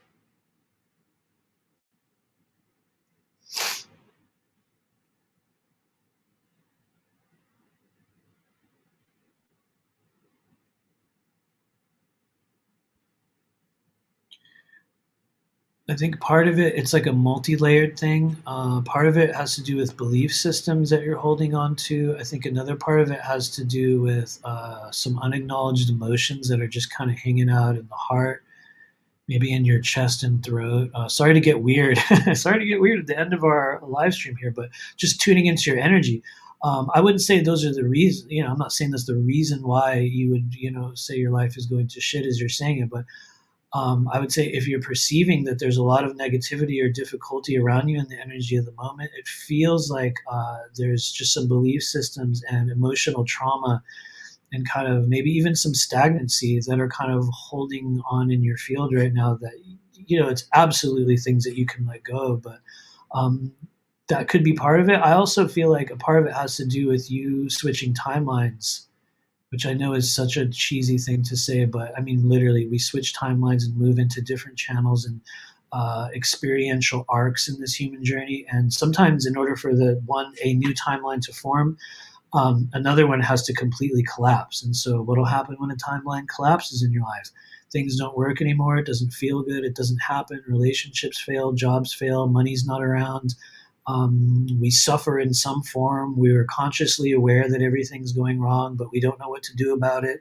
We see the train wreck coming and we're just kind of stuck on it. And in some cases, we have to go through processes like that so that we can create this notable change, or so that a corner can actually be turned. But anyway, sorry to dive in so deeply on you right there, Orion R. But I think it's probably a multi-tiered thing. And I'll make a weird statement that honestly, if you're even here watching this live stream, you are absolutely one of the people on the earth plane that will have the intuitive and energetic ability within you to navigate out of it. It's part of the reason why we're here. It's part of the reason why people get drawn to this channel, is because you're developing and activating legitimate multidimensional intuitive healing abilities that are inherent within each and every one of us. And so sometimes we have to go through these crazy processes or stages in your life where things just go horribly wrong. And anyway, I feel like I'm kind of focusing in on you a lot here, so we'll pull out of that. But thank you for asking that question. Thank you sincerely. When I say ask me anything, I mean it. Oh, we passed the 3-hour mark. This will be the last one. Here we go. Jeanette Davis, it is because we have not been paid our worth that we don't know how much we are worth? I get paid well in my job, and I feel like I'm in service, even if others don't, or if I think I am in the matrix. That's a cool observation and a rightful question. I think I think we aren't taught what our worth is. We aren't taught how to express that. We aren't taught how to claim our worth. I don't even know that I know how to do that. I think there's some people that are naturally good at it, but to me, your statement makes sense. Anyway, thank you. Not sure what else to say on that, but I appreciate it. Thank you for being here. Selena says, can you tell if I have any imbalances in my energy or meridians that I need to focus on?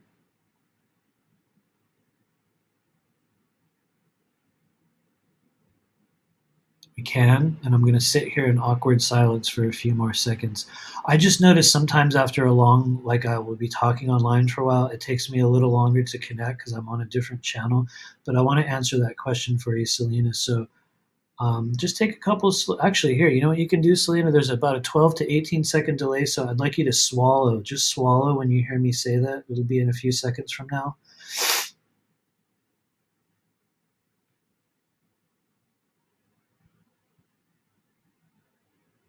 I would say the most palpable thing that comes through for you is empathic buildup, meaning weights and expectations and thought forms and responsibilities and stuff. And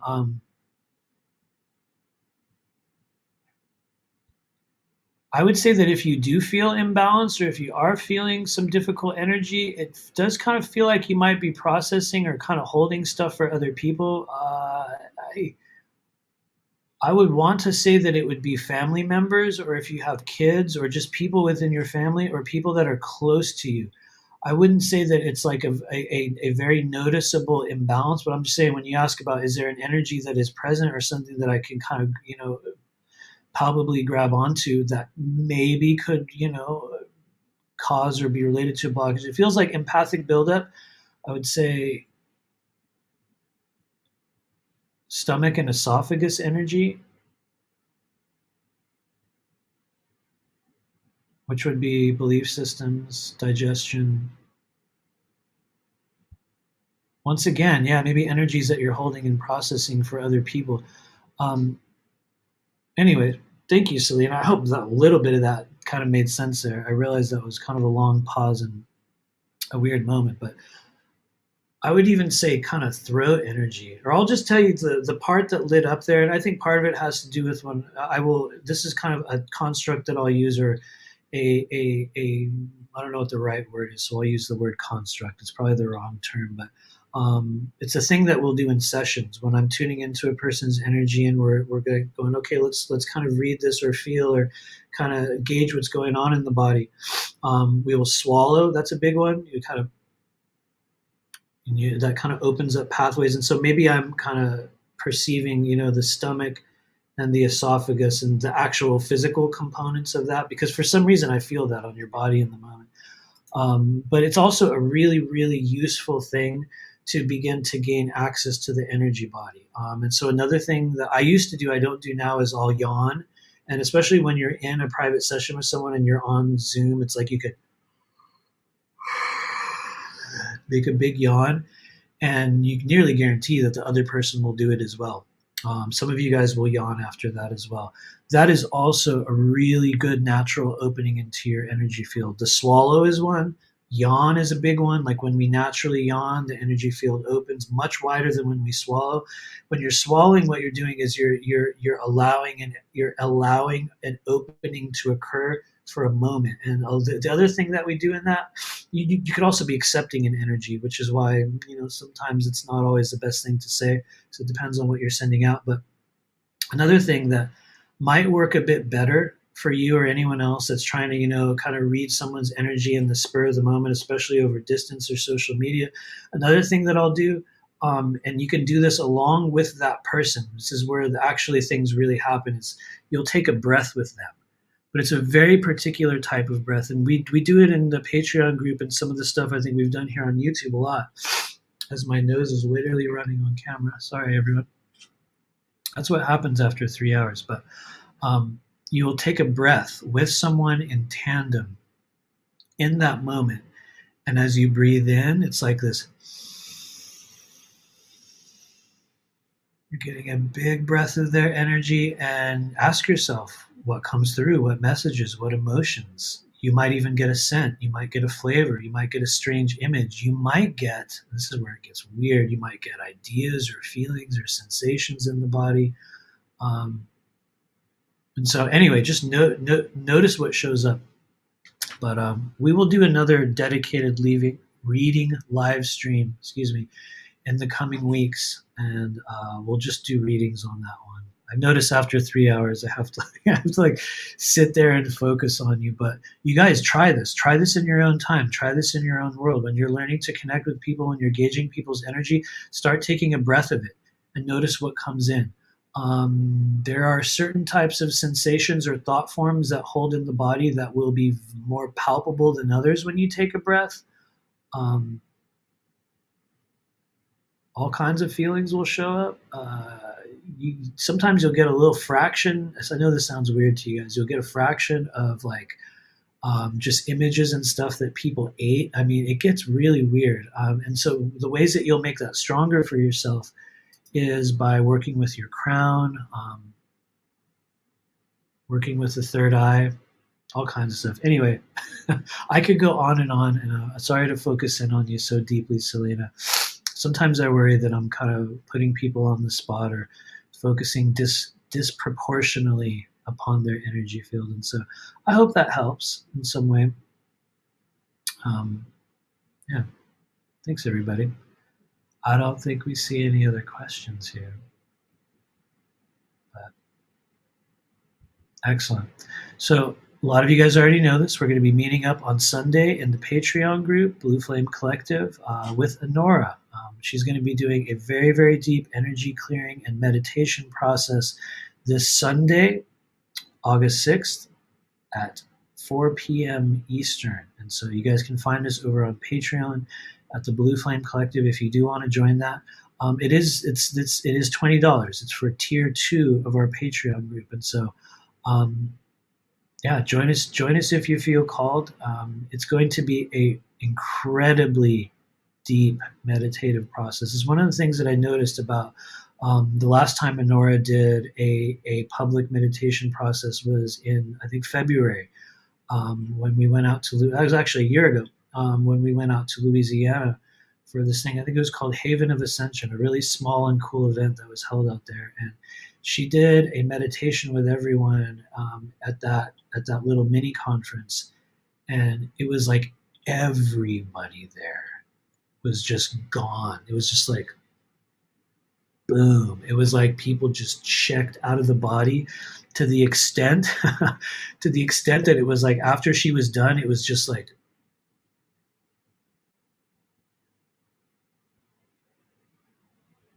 where you're just like I know it sounds cheesy, but it is. It's like kind of being a little bit blissed out. It's like something gets blown open, and so that's coming up Sunday, this Sunday at 4 p.m. Eastern.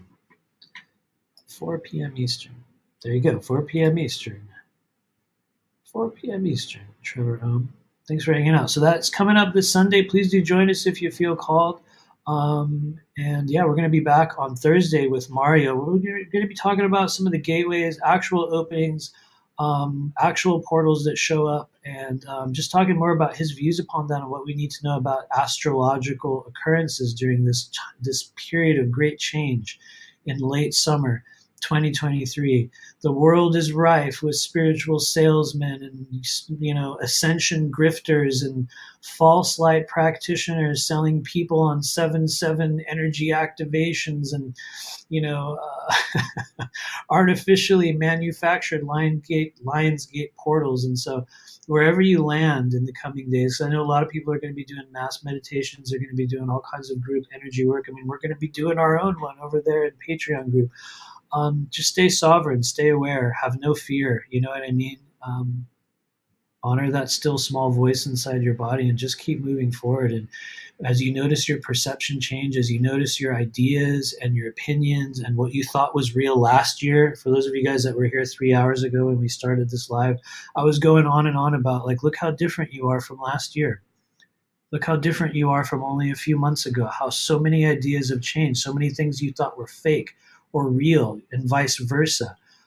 Just stay sovereign, stay aware, listen to that still small voice, and don't give your power or will to anyone who's selling you a bunch of bullshit from, fake activations or fake portals or Arcturians or, I mean, here's the thing. I'm just using Arcturian as just a demonstrative buzzword in the moment.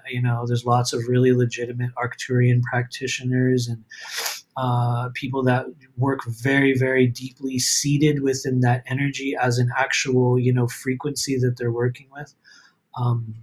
Really, really good people that work with that energy. I'm just using it as a reference point in the moment to talk about things that I see often get turned fake. They get distorted, they get diluted. And we're at the stage of the year right now where you're going to see so much more dilution in terms of energy, in terms of magic, in terms of movement, in terms of multidimensionality, that I think if you're at the stage where you're noticing the bullshit and you're noticing the falseness, the best thing you can do is pull away, like we did for the past 3 weeks. Just step away from it and kind of sit back and just kind of watch it, see what happens, see where the people go, see what happens afterward. Notice the ways they flex their ego. Notice the supremacy that they kind of flaunt. Notice the buzzwords and the trumped up weird stuff that they continually repeat, and just see how that feels in your body. Take a breath of it. Take a dose of that energy and notice what you feel. Does it bring change? Does it bring healing? Does it bring joy? Does it bring anything, positive into your life? If it does, keep doing it. Keep doing it. Because I might be wrong. You know what I mean? I'm wrong, constantly. So, if there's one thing you'll know about me, you guys, you'll notice over the years is that when we are wrong, when I have new data, when I come to the stage in which I'm like, a couple of years ago, I thought it was like this. And now we realize it's this whole other thing.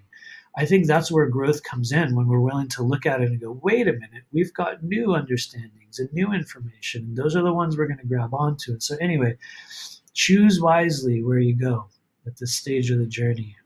Because I think the choices we're making right now are going to be echoing through our human experience for years to come after this. Especially by the time November of 2024 rolls around. At least for us here in the US, it's going to be wild.